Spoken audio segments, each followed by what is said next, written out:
జన్మల్లోకి ఉత్కృష్టమైన జన్మ ఏది అంటే నరజన్మ. మళ్ళీ నరజన్మలో అత్యంత ఉత్కృష్టమైనటువంటి సాధనము శరీరంలో ఏది అంటే కంఠం.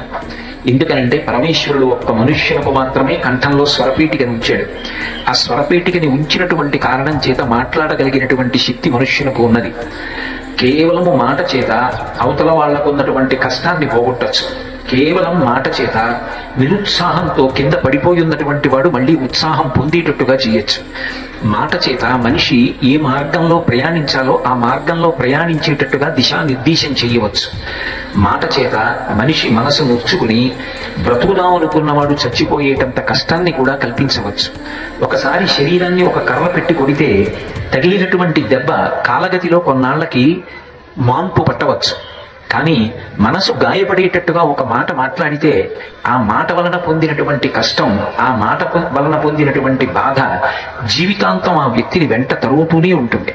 అందుకే పరమేశ్వరుడు ఇచ్చినటువంటి ఆ గొప్ప అనుగ్రహాన్ని, ఆ స్వరపీఠికని ఎవడు జాగ్రత్తగా వాడుకుంటాడో వాడు ధన్యుడు. అందుకే వాక్కు ఇవ్వడమే కాదు, ఆ వాక్కుని ఉపయోగించడం విషయంలో శాస్త్రం అన్ని నియమాలు విధించింది. సత్యం బ్రూయాత్, ప్రియం బ్రూయాత్, న బ్రూయాత్ సత్యమప్రియం, ప్రియంచనానృతం బ్రూయాత్, సత్యమే పలుకు.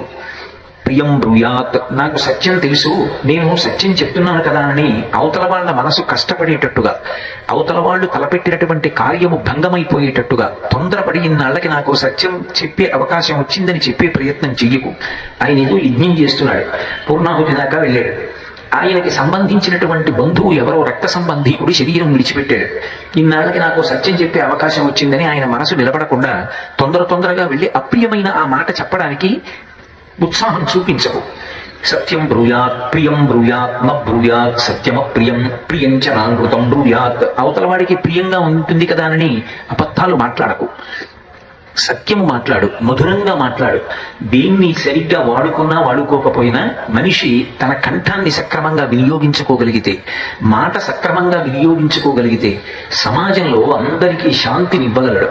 రెండు, ఆ మాట చేత పరమేశ్వరుణ్ణి చేరుకోగలడు. ఎప్పుడూ రామనామం పలికే అలవాటు ఉందనుకోండి, ఎప్పుడూ ఏదో భగవత్పరంగా ఒక పద్యమో శ్లోకమో చదువుకునేటటువంటి అలవాటు ఉందనుకోండి, అటువంటి వ్యక్తి తన యొక్క భగవన్నామ స్మరణ చేత పాపములను ధ్వంసం చేసుకుని పరమేశ్వరుణ్ణి చేరుకుంటాడు అనేటటువంటిది ప్రత్యేకించి కలియుగంలో నిస్సందేహమైనటువంటి విషయం. పోతన గారు భాగవతంలో ఒక మాట అంటారు, హరినామస్తుతి చేయు కావ్యము సువర్ణాంభోజి హంసావళి సురుచిభ్రాజితమై మానస సరస్ఫూర్తిం విలుంగొందు.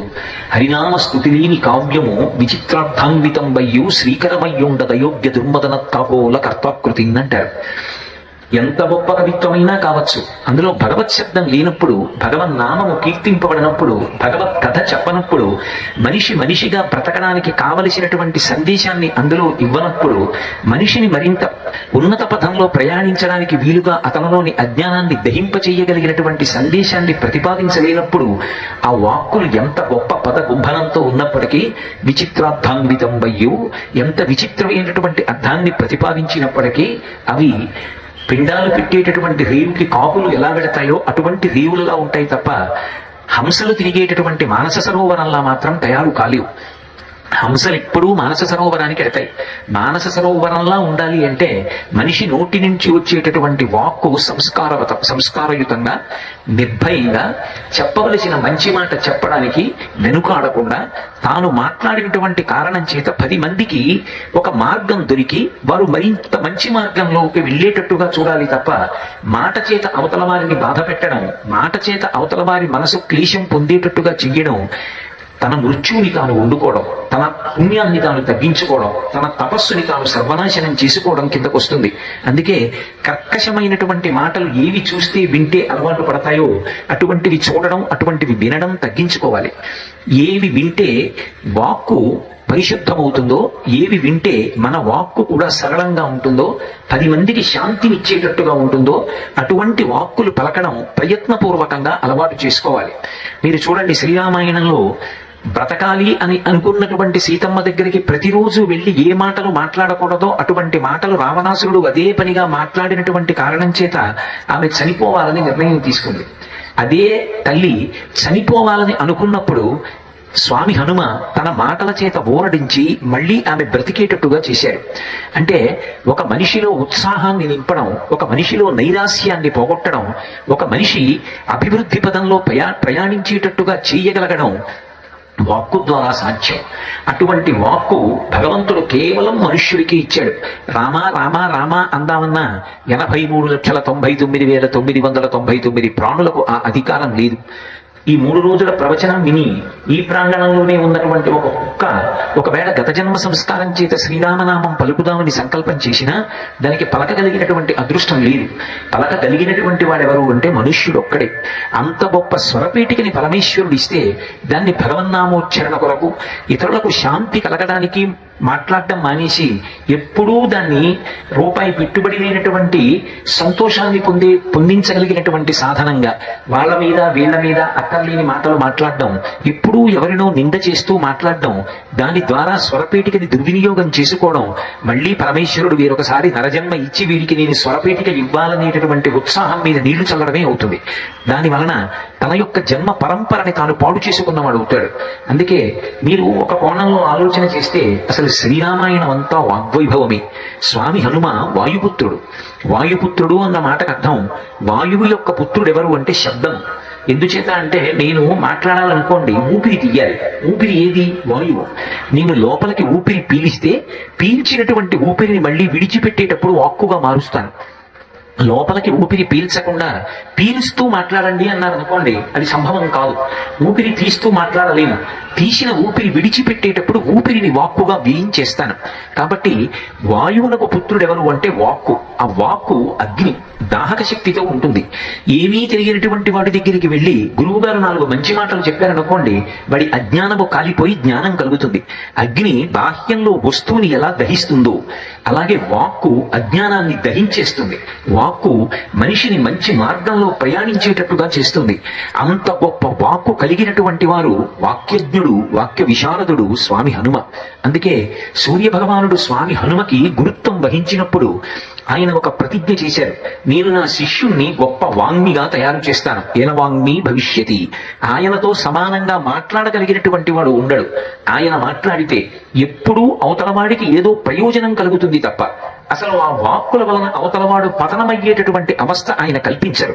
అందుకే ఎవరు స్వామి హనుమ పాదములు పట్టుకుంటారో, ఎవరు స్వామి హనుమని ఉపాసన చేస్తారో, హనుమద్ విజయాన్ని ఆ కోణంలో పరిశీలించి జీవితంలోకి అన్వయం చేసుకుని ఆయన అనుగ్రహంగా ఆయన ఇచ్చినటువంటి విభూతిని అనుష్ఠాన పర్యంతంలోకి తెచ్చుకునేటటువంటి ప్రయత్నం చేస్తారో, అటువంటి వారి యొక్క వాక్కులు సందేశాత్మకములై అవి దేశకాలములతో సంబంధం లేకుండా ఎప్పటికీ మనుష్య జాతిని మంచి మార్గంలో నడిపించగలిగినటువంటి దక్షతని పొందగలిగినవై ఉంటాయి. అందుకే హనుమ ఒక్కొక్క సందర్భంలో మాట్లాడినటువంటి మాట ఒక్కొక్క విశేషాన్ని సంతరించుకుంటుంది.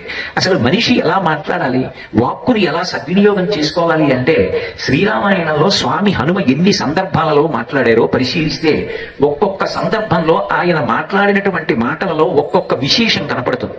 మీకు నేను ఒక ఉదాహరణ చూపించాలి అంటే, స్వామి మొట్టమొదట రామాయణంలో దర్శనం ఎక్కడ అంటే కిష్కింధకాండలో కనపడతారు. బాలకాండలో హనుమ యొక్క స్పర్శ లేదు, అయోధ్యకాండలో లేదు, అరణ్యకాండలో లేదు, కిష్కింధకాండలో కనపడతారు.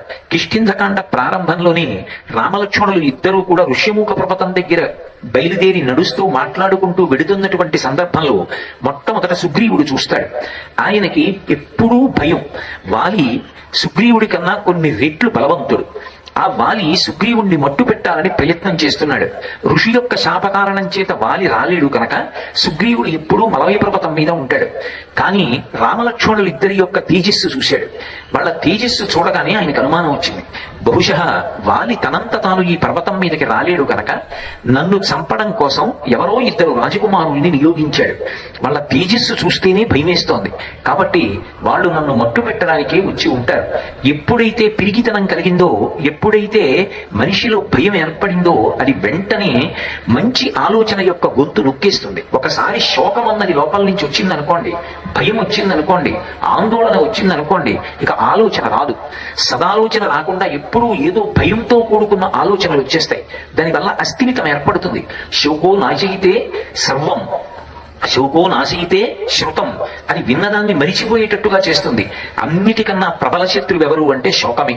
అటువంటి భయానికి గురైపోయి ఉన్న చోట ఉండకుండా ఒక శిఖరం మించి ఒక శిఖరం మీదకి, చెట్టు మించి చెట్టు మీదకి, పెద్ద పులులు ఇతర క్రూర మృగాలు కూడా భయపడిపోయేటటువంటి రీతిలో ఆ పళ్ళన్నీ రాల్చేస్తూ, పువ్వులు రాల్చేస్తూ, చెట్ల కొమ్మల మించి కొమ్మల మీదకి దూకుతూ ఆ శిఖరముల మీద తిరుగుతున్నాడు.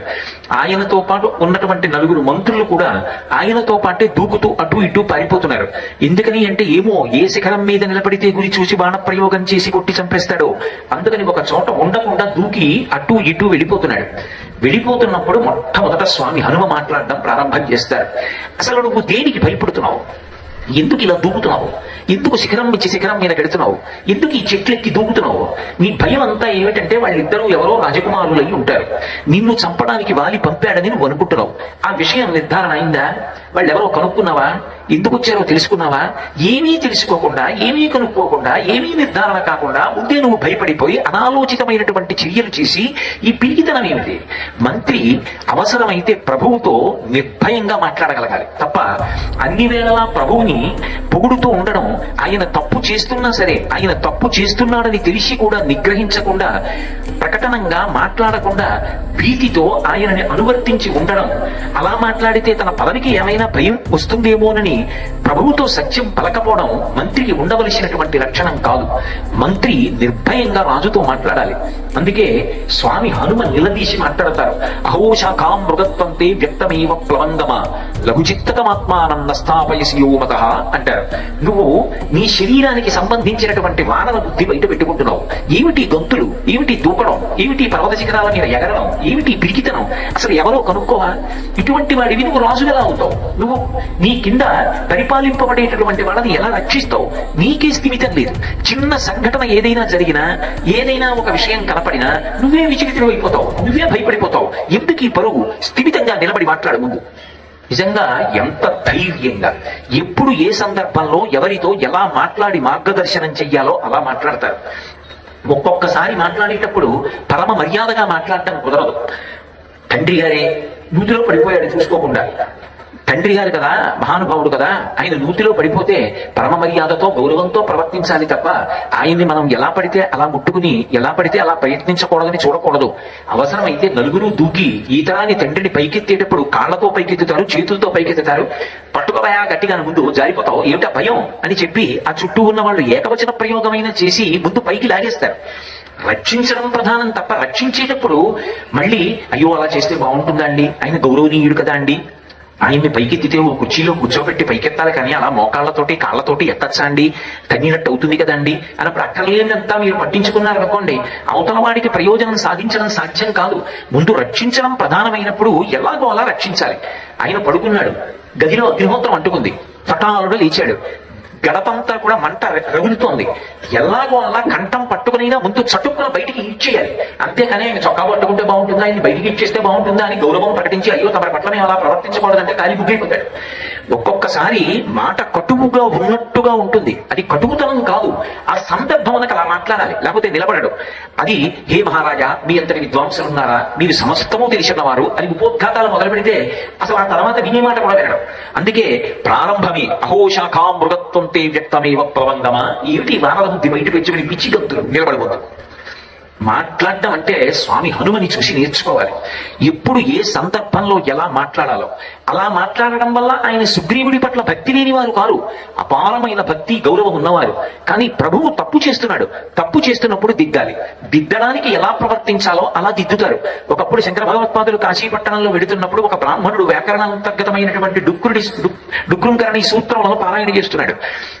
ఈ వ్యాకరణం నీకు అన్నం పెడుతుందిరా, పెద్దవాడి అయిపోతున్నావు, భగవన్నామని చెప్పరా అని భజ గోవిందం భజ గోవిందం గోవిందం భజ మూఢమతే సంప్రాప్తే సన్నిహితే కాలే నహి నహి రక్షతి డుక్రుంకరణే. ఈ డుక్రుంకరణి కాపాడుతుందా? గోవిందా గోవిందా గోవిందా అనడం నేర్చుకోరా మూఢుడా అన్నారు. మూఢుడు అంటే తెలియనివాడు, కానీ చెప్తే మాత్రం వింటాడు. అది శంకర భగవత్పాదుల ఉద్దేశం. ఆ సమయంలో అలా మాట్లాడకపోతే ఆ బ్రాహ్మణుడు పాడైపోతాడు. అందుకని మూఢ అని మొదలుపెట్టారు. వినడం మొదలుపెట్టిన తర్వాత తత్వం చింతయ తదీయ భ్రాత, ఓ సోదరా అని మాట్లాడారు. మాట మాట్లాడడం ఒక గొప్ప కౌశలం, అది ఒక కళ. ఏ సందర్భంలో ఎలా మాట్లాడాలో అలా మాట్లాడాలి. ఒక్కొక్కసారి కోపం నటించాలి, ఒక్కొక్కసారి సాత్వికంగా ఉండాలి, ఒక్కొక్కసారి అనునయంగా ఉండాలి, ఒక్కొక్కసారి బుజ్జగించాలి, ఒక్కొక్కసారి చూపుడు వీలు చూపించాలి. తాను మాత్రం కోపానికి వశపడకూడదు. ఎప్పుడు ఏది మాట్లాడినా వ్యవస్థని చక్కదిద్దే ప్రయత్నం చేయాలి, అవతల వాడికి ప్రయోజనం కల్పించాలి తప్ప తన మాటల చేత అవతల వాడిని మభ్యపెట్టడం, మోసపుచ్చడం, పాడు చేయడం ఎన్నడూ చెయ్యకూడదు. ఎందుచేత అంటే అది మనకి పరమేశ్వరుడిచ్చినటువంటి గొప్ప ఉపకరణం, అది పరమేశ్వరుడిచ్చినటువంటి గొప్ప విభూతి. వెంటనే సుగ్రీవుడు అన్నాడు, ప్రభువుల నీతి అలా ఉంటుంది హనుమ. వాలి ఇక్కడికి రాలేడు కనుక నన్ను చంపడం కోసమని ఇద్దరు నరుల్ని ప్రయోగించాడు. వాళ్ళ తేజస్సు చూస్తే నీకు అర్థం కావడం లేదా? వాళ్ళ ధనస్సులు చూస్తే తెలియట్లేదా? వాళ్ళ బాణ తూడీరములు, అందులో ఉన్న బాణములు చూస్తే వాళ్ళ యొక్క శక్తి నీకు అర్థం కావడం లేదా అన్నాడు. ఏమో, వాళ్ళు వాలి కొనుక్కునే వచ్చారని ఎందుకు అనుకుంటున్నావు? అసలు వెళ్ళి మాట్లాడిన తరువాత వాళ్ళు నీతో చెలిమి చేస్తే ఆ బలం నీకు పనికొస్తే వాలిని సంహరించి రాజ్యం పొందడానికి నీకు ఉపకారం అవుతుందేమో. ముందు నువ్వే ఎందుకు శత్రుత్వాన్ని పొందుకుంటావు? ఇది మనుష్యుల మనస్సులో ఉండేటటువంటి పక్షపాత బుద్ధి. మనం చూడండి, ఏదో వాహనంలో ప్రయాణం చేస్తున్నాం అనుకోండి, ఎవరో ఒక ఆయన పాపం ఏదో ఏ రామాయణమో చదువుకుంటూ దీక్షలో ఉన్నాడు, ఏదో పెద్ద గడ్డం తిరిగిపోయింది ఆయనకి. ఇలా వచ్చి కూర్చునేటప్పటికీ ఆ గడ్డము ఆయనని చూస్తే భయం వేస్తుంది, కొంచెం జాగ్రత్తగా ఉండండి, అడిగినవన్నీ చెప్పేయకండి, ఊరికే మాట కలపకండి అంటారు. ఇప్పుడు ఆయనకి గడ్డం ఉంటే మోసం చేసేస్తాడా? గడ్డం లేకపోతే మోసం చేసేయకుండా ఉంటాడా? ఇదో మనిషి యొక్క బాహ్యంలో ఉన్న రూపాన్ని బట్టి నిర్ణయానికి రాకూడదు. పక్షపాతములు విడిచిపెట్టి ప్రవర్తించడం జీవితంలో అలవాటు కావాలి. ఒక వ్యక్తి నడవడిని బట్టి ఒక్క అడుగు కదిపితే దాన్ని బట్టి వ్యక్తిత్వాన్ని అంచనా వేయగలిగినటువంటి సమర్థత అలవాటు కావాలి. అందుకే నీకు అనుమానం కదా, నేను వెళ్ళి మాట్లాడి వస్తాను వాళ్ళిద్దరితో. సుగ్రీవుడు ఎంత అనుమానపడ్డాడంటే, వాళ్లతో నువ్వు మాట్లాడేటప్పుడు నువ్వు నా వైపు తిరిగి మాట్లాడు, నీ ముఖ కవళికలను బట్టి నేను ఇక్కడ నిలబడాలా పారిపోవాలా నిర్ణయం చేసుకుంటాను. పైగా నువ్వు వెళ్ళి మాట్లాడితే వాళ్ళు నిజం చెప్తారని నమ్మకం ఏమిటి? సన్యాసికి అయితే నిజం చెప్తారు. సన్యాసి లోకంలో ఎవ్వరికీ ఏ విధమైన అపకారం చెయ్యడు అని శాస్త్రం. ఆవేశం కూడా కట్టి మోసాలు చేస్తామన్న వాళ్ళ గురించి నేను నమస్కారం పెట్టగలను తప్ప ఏమీ చెప్పలేదు. కాబట్టి లోకంలో సన్యాసి అపకారం చేస్తారని అనుకోవట్లేదు, అసత్యం పలుకుతాడని నేను అనుకోవట్లేదు. కాబట్టి నువ్వు సన్యాసి వేషంలో వెళ్ళు.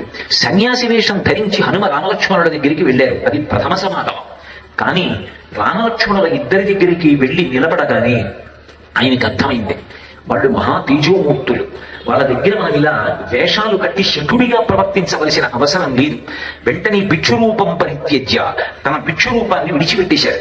విడిచిపెట్టేసి రామలక్ష్మణులు ఇద్దరికి నమస్కారం చేశారు. వాళ్ళిద్దరి యొక్క పోలికలు, వాళ్ళిద్దరి యొక్క తేజస్సు, వాళ్ళిద్దరిలో ఉన్నటువంటి పరాక్రమం, ఆ భుజములు, వాళ్ళ యొక్క శౌర్యం, ముఖములలోంచి కాంతి కొట్టొచ్చినట్టు కనపడుతున్నాయి. వెంటనే హనుమకి అయోమయం కలిగింది. వీళ్ళు ఒకలా ఉన్నారు, కానీ ఒకలా అన్వయం అవుతున్నారు. ఏమిటిది? ఆశ్చర్యం కలిగింది. వాళ్ళనే ప్రశ్న వేశారు. శ్రీమంతౌ రూపసంపన్నౌ వృషభౌ శ్రేష్ఠ విక్రమౌ హస్తి హస్తోపమ భుజవు ద్యుతిమంతం నవర్షభవు. ఎంత గొప్పగా మాట్లాడతారో! మీరు చాలా శ్రీమంతుల్లో ఉన్నారు. శ్రీమంతులు అంటే డబ్బున్న వాళ్ళని కాదు, అక్కడ మంచి గుణములు కలిగిన వాళ్ళలా కనపడుతున్నారు మీ ముఖాలు చూస్తే. శ్రీమంతం రూపసంపన్నవు, మంచి రూపములతో ఉన్నారు. మీ రూపములు చూస్తే సమస్త భూతములు శాంతి పొందుతున్నాయి తప్ప అసలు మిమ్మల్ని చూస్తే అశాంతి కలగట్లేదు. అది మనిషికి ఉండవలసిన లక్షణం. శ్రీమంతం రూపసంపన్నవు వృషభవు శ్రేష్ఠ విక్రమవు. మీ ఇద్దరిని చూస్తుంటే అసలు మీరు భయపడుతున్నట్టుగా లేదు. ఏదో మదించినటువంటి ఎద్దులు నిలబడితే ఎలా ఉంటుందో అలా ఉన్నారు ఇద్దరు. వృషభవు శ్రేష్ఠ విక్రమవు హస్తి హస్తోపమగతవు. మీ భుజములు చూస్తే ఏనుగుల యొక్క తొండాలు ఎలా ఉంటాయో ఆ బలిసి గుండ్రంగా ఉన్నాయి. చ్యుతిమంతం అంత కాంతితో ఉన్నారు. చూస్తే దేవతలా అన్నట్టుగా ఉన్నారు. కానీ నరర్షభవు, మీరెవరో రాజకుమారుల్లా ఉన్నారు, నరుల్లా ఉన్నారు, చూడడానికి ఆశ్చర్యంగా ఉన్నారు. పద్మ పత్రేక్షణ వీరం, మీ కన్నులు చూస్తే పద్మాల యొక్క రేకుల్లా ఉన్నాయి. జటామండలధారిణం, ఇంత గొప్ప రాజకుమారుల్లా ఉన్న వాళ్ళు కిరీటాలు పెట్టుకోకుండా, చక్కటి ఆభరణాలు ధరించకుండా, పట్టుపుట్టాలు కట్టుకోకుండా, ఇదేమిటి మీ తలలు జటలు కట్టేసినాయి తపస్సు చేసుకునే వాళ్ళ. పద్మ పత్రేక్షణం వీరవు జటామండలధారిణవు అన్యోన్య సదృశం వీరవు. పోనీ ఏదో ఒకడు మహావీరుడు, రెండో వాడు బలహీనుడు, ఆయన అనుభవిస్తున్నాడు అనుకుందామా? మీ ఇద్దరి వంక మార్చి మార్చి చూస్తే ఆయన ఎలా ఉన్నాడో ఆయన అలా ఉన్నాడు, ఆయన ఎలా ఉన్నాడో ఈయన అలా ఉన్నాడు. ఇద్దరూ ధైర్యంగా ఉన్నారు, ఇద్దరూ ధనస్సులు పట్టుకున్నారు, ఇద్దరూ తుడీరాలు పట్టుకున్నారు, ఇద్దరూ బాణాలు పట్టుకున్నారు. సర్వభూషణ భూషార్హా కిమర్థం న విభూషితా బహవ పరిభూపమా. పెద్ద పెద్ద దూలాలు ఎలా ఉంటాయో మీ చేతులు అలా ఉన్నాయి. మీ చేతుల వంక చూస్తుంటే వీళ్ళని నమ్మి ఉన్నవాడికి భయం ఎందుకు కలుగుతుంది? వీళ్ళ ఛత్ర ఛాయలలో ఉన్నవాడు రక్షింపబడతాడన్న పూనిక కలుగుతోంది. ఇంత గొప్ప భుజాలున్నవారు, ఇంత రాజకుమారుల్లో ఉన్నవారు ఎందుకు భూషణములను ధరించలేదు? సర్వభూషణ భూషార్హాహ, అసలు మీరు సమస్తమైన భూషణములను ధరించలే, అటువంటి వారు ఎందుకు ధరించలేదు? నాకు చాలా ఆశ్చర్యంగా ఉంది. మీరు నడిచి వెళుతుంటే అసలు మీరు ఏ ధనస్సు పట్టుకోకపోయినా ఈ అరణ్యంలో ఉన్నటువంటి క్రూర మృగాలన్నీ కూడా భయపడిపోతున్నాయే, పక్షులన్నీ కూడా చాలా భయంతో అరుస్తున్నాయే. మీలో ఇంత తేజస్సు ఏమిటి? నేను మాట్లాడితే మీరు మాట్లాడరే, జవాబు చెప్పరే. మీరెవరసలు? నేనా సుగ్రీవుడి యొక్క దూతని, సుగ్రీవుడి మంత్రిని. నా పేరు హనుమ. మా రాజు సుగ్రీవుడు వాలి యొక్క తమ్ముడు. అన్నగారైనటువంటి వాలి సుగ్రీవుడిని నిష్కారణంగా అవమానించి రాజ్యం నుంచి తరిమి కొడితే భార్యని కూడా వదులుకుని ఆయన బ్రతికుండగా సుగ్రీవుడి భార్యని అన్నగారైన వాలి తన భార్యగా అనుభవిస్తుంటే పాపం ఆ దాష్టీకానికి లోనై క్షేమం కోసమని వాలి రాలేని మలయపర్వతం మీద తిరుగుతున్నాడు. మీరెవరో కనుక్కు రమ్మని పంపిస్తే నేను వచ్చాను. నేను ఇన్ని చెప్తున్నానుగా, మీరు చెప్పరే, మీరు మాట్లాడరే అని అడిగారు. అంటే ఎక్కడా కాపక్షము లేదు. రామచంద్రమూర్తి 24,000 శ్లోకాల రామాయణంలో ఎవరి గురించి చెప్పనటువంటి మాటలు స్వామి హనుమ కనపడి మాట్లాడగానే లక్ష్మణస్వామి వంక తిరిగి అన్నారు, నాన్ ఋగ్వేద వినీతస్య నా యజుర్వేదధారిణ నా సామవేద విదుష సత్యమేవ ప్రభాషితం. ఓ లక్ష్మణ, అతను మాట్లాడిన మాటలు చూశావా? ఉచ్చారణ దోషం లేదు, స్వరభంగం లేదు, వాక్య నిర్మాణ ప్రజ్ఞ యందు దోషం లేదు, మాట్లాడేటప్పుడు శరీరం అంతా ఊగిపోవట్లేదు. ఎక్కడ ఎలా మాట్లాడాలో, ఎక్కడ ఏ పదాన్ని ప్రయోగించాలో అక్కడ ఆ పద ప్రయోగం చేస్తున్నాడు. అలా వాక్య నిర్మాణం చేస్తున్నాడు. ఋగ్వేదం బాగా చదువుకోనివాడు, యజుర్వేదమును ధారణ చెయ్యనివాడు, సామవేదమును తెలియనివాడు ఇలా మాట్లాడడం సాధ్యం కాదు. ఈయన ఎవరో చాలా గొప్ప గురువు దగ్గర వేదాన్ని వేదాంగములతోటి ఉపవేదములతోటి కలిపి చదువుకున్నాడు. ఇటువంటి వ్యక్తి పక్కన ఉంటే కస్య నారాజ్యతే చిత్తం ఉద్యదాపే రీరసి అన్నాడు. కత్తి ఎత్తి చంపడానికి వచ్చిన శత్రువు కూడా ఇటువంటి వాడు నోరు విప్పి మాట్లాడితే కత్తి కిందకి దింపి స్నేహం చేస్తాడు. అంత గొప్ప మాటలు కలిగిన వాడు. ఎంత అందంగా మాట్లాడుతున్నాడు. ఆయన మాట్లాడుతుంటే ఎంత శాంతి కలుగుతోంది. మాటలో కాపట్యం లేదు, మాట యందు నిర్మలత్వం ఉంది, మాట యందు సత్యమును ఆవిష్కరిస్తున్నాడు. మనమెవరో ఆయనకి తెలియచి అన్నారు. అసలు హనుమ పరిచయం అవ్వగానే ఈ మాట అన్నారు.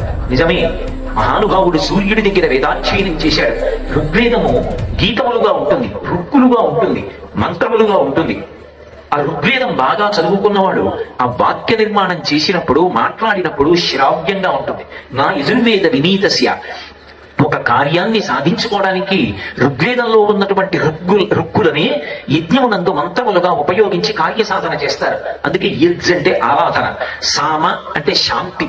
ఎవరి మాటలు విన్న కారణం చేత శాంతి కలుగుతుందో, ఎవరి మాటలు విన్న కారణం చేత నిజమే నేను ఇలా ఉంటే బాగుంటుంది అని మనిషిలో ఒక మార్పు వస్తుందో, ఒక శాంతి కలుగుతుందో, ఉన్న అశాంతి తొలగిపోతుందో అటువంటి వాడు సామవేద విదుష, సామవేదం చదువుకున్నవాడు. కాబట్టి ఈయన మాటలు ఎంత బాగున్నాయి. ఇప్పుడు ఆ వెళ్ళినటువంటి హనుమ రామలక్ష్మణులతో సంధి చేసుకుని ఇద్దరిని భుజముల మీద కూర్చోబెట్టుకుని తీసుకొచ్చారు. అప్పటి వరకు కాలినడకన వెళ్ళారు రామలక్ష్మణులు. మొట్టమొదటిసారి అరణ్యవాసంలో వాళ్ళు ఎవరి భుజముల మీద కూర్చున్నారంటే హనుమ భుజముల మీద కూర్చున్నారు. ఇప్పటికీ హనుమద్వాహనం అని వెళుతూ ఉంటుంది. మిగిలిన వాహనాలన్నీ ఒకలా ఉంటాయి. ఒక్క హనుమద్వాహనం మాత్రం 2 చేతులు ఇలా పెడుతుంది. అంటే దాని అర్థం మీరు చూడండి, లోకంలో ఎప్పుడైనా పరమతృప్తి కలిగినటువంటి వాడు ఒక మాట అంటాడు, నాకు ఇంతకన్నా ఏం కావాలండి అంటాడు. ఇంతకన్నా నాకు ఏం కావాలి? ఆయన గురించి చెప్పుకోవడం చాలదా? ఇది చాలు నా జీవితానికి అంటాడు. ఇలా అన్నాడు అంటే పరమతృప్తితో ఉన్నాడు అని అర్థం. ఆయనకి ఏం కావాలి? ఎప్పుడూ రామలక్ష్మణుల్ని వహించడం కావాలి. మనసులో వాళ్ళని ధరించాలి, వాళ్ళ గురించి ఆలోచించాలి, వాళ్ళ గురించి మాట్లాడాలి తప్ప ఇంకొకటి స్వామి హనుమకి అక్కర్లేదు. అందుకే ఆయన గురించి మాట్లాడుతూ నాన్ ఋగ్వేద వినీతస్య నా యజుర్వేదధారిణ నా సామవేద విదుష శక్యమేవ ప్రభాషితం. ఆ 4 వేదములు తెలియనివాడు, చక్కగా చదువుకోనివాడు అసలు ఇలా మాట్లాడగలరా అంటారు. అటువంటి హనుమ రామలక్ష్మణులతో సంధి చేసుకుని సుగ్రీవుడితో సంధి చేయించి వాలి సంహారం చేయించి సుగ్రీవుడికి తిరిగి పట్టాభిషేకం జరిగేటట్టుగా, వానర సామ్రాజ్యం దక్కేటట్టుగా, అదే సమయంలో మళ్ళీ ఆయన భార్య అయినటువంటి రోమ కూడా సుగ్రీవుడికి దక్కేటట్టుగా తన వాక్కుల చేత సాధించినటువంటి ప్రతిభాశాలి స్వామి హనుమ. అసలు స్వామి హనుమని ఉపాసన చేస్తే ఎలా మాట్లాడాలో, ప్రభుత్వాన్ని ఎలా చక్కపెట్టాలో, ప్రజలతో ఎలా మాట్లాడాలో, ఉద్యోగులతో ఎలా మాట్లాడాలో, మంత్రులతో ఎలా మాట్లాడాలో, ఎక్కడ ఏ సందర్భంలో ఎలా మాట్లాడి అవతల వారి యొక్క హృదయాన్ని చూరగొనాలో, శాంతినివ్వాలో, తన మాటల చేత 10 మందికి మార్గదర్శనం ఎలా చెయ్యాలో తెలుస్తుంది. అందుకే బుద్ధి, యశో, బలం, ధైర్యం, నిర్భయత్వ, వరోగత, అజాడ్యం, వాక్పటుత్వం చ హనుమత్ స్మరణాత్ భవేత్. ఆయనని ఎవరు స్మరిస్తారో వారందరికీ కూడా అటువంటి వాక్పటుత్వం అబ్బుతుంది. వాక్పటుత్వం అంటే ఆ వాక్కు వలన ఇతరులకు ప్రయోజనం కలగడం, శాంతి కలగడం. అది హనుమద్ ఉపాసన వలన సంభవం అవుతుంది. ఆయన జీవితాన్ని పరిశీలనం చేస్తే ఎంత గొప్ప వాక్య విశారదుడు, ఎంత గొప్ప వాక్యజ్ఞుడు, ఎటువంటి వాంగ్ని అనిపిస్తుంది. అలాగని అస్తమానం మాట్లాడారు. ఎక్కడ మాట్లాడకూడదో అక్కడ మౌనంగా ఉండడం ఆయన యొక్క గొప్పతనం. శ్రీరామాయణంలో మిగిలిన కాండలకి ఏ పేర్లున్నా సుందరకాండని మాత్రం మహర్షి సుందరకాండ అని పిలిచారు. అసలు సుందరకాండలో స్వామి హనుమ మాట్లాడినటువంటి తీరు పరిశీలిస్తే పరమాద్భుతం. 1కి 10 మార్లు రామకథ చెప్పబడుతుంది. రామకథయే మృత సంజీవని, అమృత భాండం. కానీ ఎక్కడ మాట్లాడాలో అక్కడ అంతవరకు మాట్లాడతారు తప్ప అదే పనిగా సాగతీసి మాట్లాడారు. నేను మీకు ఒక ఉదాహరణ చూపించవలసి వస్తే, ఆయన సముద్ర లంఘనం చేసి వెళ్ళిపోతున్నారు. సముద్రుడు తనలోనే ఉన్నటువంటి బంగారు శిఖరములు కలిగినటువంటి మైనాక పర్వతాన్ని ఉద్దేశించి ఇక్ష్వాకు సచివస్సాయం నవసీతితుమర్హతి తిర్యగుడ్డమదశ్చైవ, నువ్వు పైకి కిందకి పక్కలకి పెరగగలవు. ఇక్ష్వాకు వంశంలో పుట్టినటువంటి రామచంద్రమూర్తికి సహాయం చెయ్యడానికి అదిగో హనుమ వెడుతున్నారు. మేము ఇక్ష్వాకు వంశంలో పుట్టిన వాళ్ళ వల్ల వచ్చాం అంటే సముద్రములు ఏర్పడ్డాయి కాబట్టి తిరిగి ప్రత్యుపకారం చెయ్యాలి. నువ్వు పైకి లే, నీ శిఖరముల మీద పళ్ళున్నాయి, చెట్లున్నాయి, తేనెపట్లున్నాయి, ఆ హనుమకి స్వాగతమి, ఆతిథ్యమి అన్నారు. వెంటనే మైనాక పర్వతం సముద్రంలోంచి పైకి లేచింది. మధ్యే లవణతోయశ్చ విఘ్నోయ విధినిశ్చయ, ఇది బహుశः నాకు విఘ్నము అనుకున్నారు. పురసాపాతయామాస జీమూత విమమారుత, వక్షస్థలంతో శిఖరములు కొడితే చూర్ణములై పడిపోయి వెంటనే మైనాకుడు మనుష్య శరీరాన్ని ధరించి నిలబడ్డాడు. అంతరిక్షస్థిత శ్రీమాన్ ఇదం వచనమబ్రవీత్. స్వామి హనుమను ఉద్దేశించి ఒక మాట అన్నాడు. ప్రతీచ ప్రతికర్తవ్యం దేశధర్మ సనాతన స్వయం తత్ ప్రతికారార్థి తత్వ సమ్మానమర్హతి. ఈ సనాతన ధర్మమునందు ఒక విషయం ఉంది. ఎప్పుడైనా ఎవరైనా మనకి ఉపకారం చేస్తే వారికి తిరిగి ప్రత్యుపకారం చెయ్యడానికి ఎన్నడూ వెనుకంజ వెయ్యకూడదు. నీ తండ్రి అయినటువంటి వాయువు నాకు ఒకప్పుడు ఉపకారం చేశాడు. కృతయుగంలో పర్వతాలకి రెక్కలు ఉండేవి. అవి గాలిలో ఎగిరి వెడుతుంటే ఎక్కడ దిగుతాయోనని తాము మరణిస్తామని ఋషి సంఘములు, భూత సంఘములు భయపడుతుంటే ఇంద్రుడు వజ్రాయుధం ధరించి పర్వతముల యొక్క రెక్కలు తరిగేశాడు. ఆ సమయంలో నేను మైనాక పర్వతాన్నైనా బంగారు శిఖరములున్నా ఎగరడానికి భయపడిపోయి భయంతో కదలలేక ఉండిపోతే మీ తండ్రి స్నేహితుడు కనుక నన్ను పైకెత్తి తీసుకొచ్చి సముద్రంలో పడేశాడు. అప్పుడు పాతాళస్య ప్రమేయస్య ద్వారమావృష్టి తిష్టసి, నేను పడిపోయినప్పుడు పాతాళంలోంచి రాక్షసులు పైకొచ్చేటటువంటి బిలమార్గానికి మూతలా అడ్డంగా పడ్డాను. పోనీలే, వీడు భయంతో కదలడు, అడుగు నుంచి రాక్షసులు రారు అని ఇంద్రుడు నన్ను ఏమీ అపకారం చెయ్యకుండా వదిలేశాడు. రెక్కలున్నా పైకి రాలేక భయంతో ఉండిపోయాను. నీ తండ్రి ఒకప్పుడు నాకు ఉపకారం చేశాడు. ఆత్మావై పుత్రనామాసి, తండ్రి కొడుకు అభేదం. ఇవాళ ఆయన కుమారుడు అయినటువంటి నువ్వు రామకార్యం మీద పెడుతున్నావు. ఉపకారం చేసిన వారికి ప్రత్యుపకారం చెయ్యొద్దు. అతిథి కిల పూజార్హ ప్రకృతోపి విజానత. సామాన్యమైనటువంటి అతిథి వస్తేనే పొంగిపోతాం, అందులో నీ వంటి అతిథి లభిస్తాడా మాకు?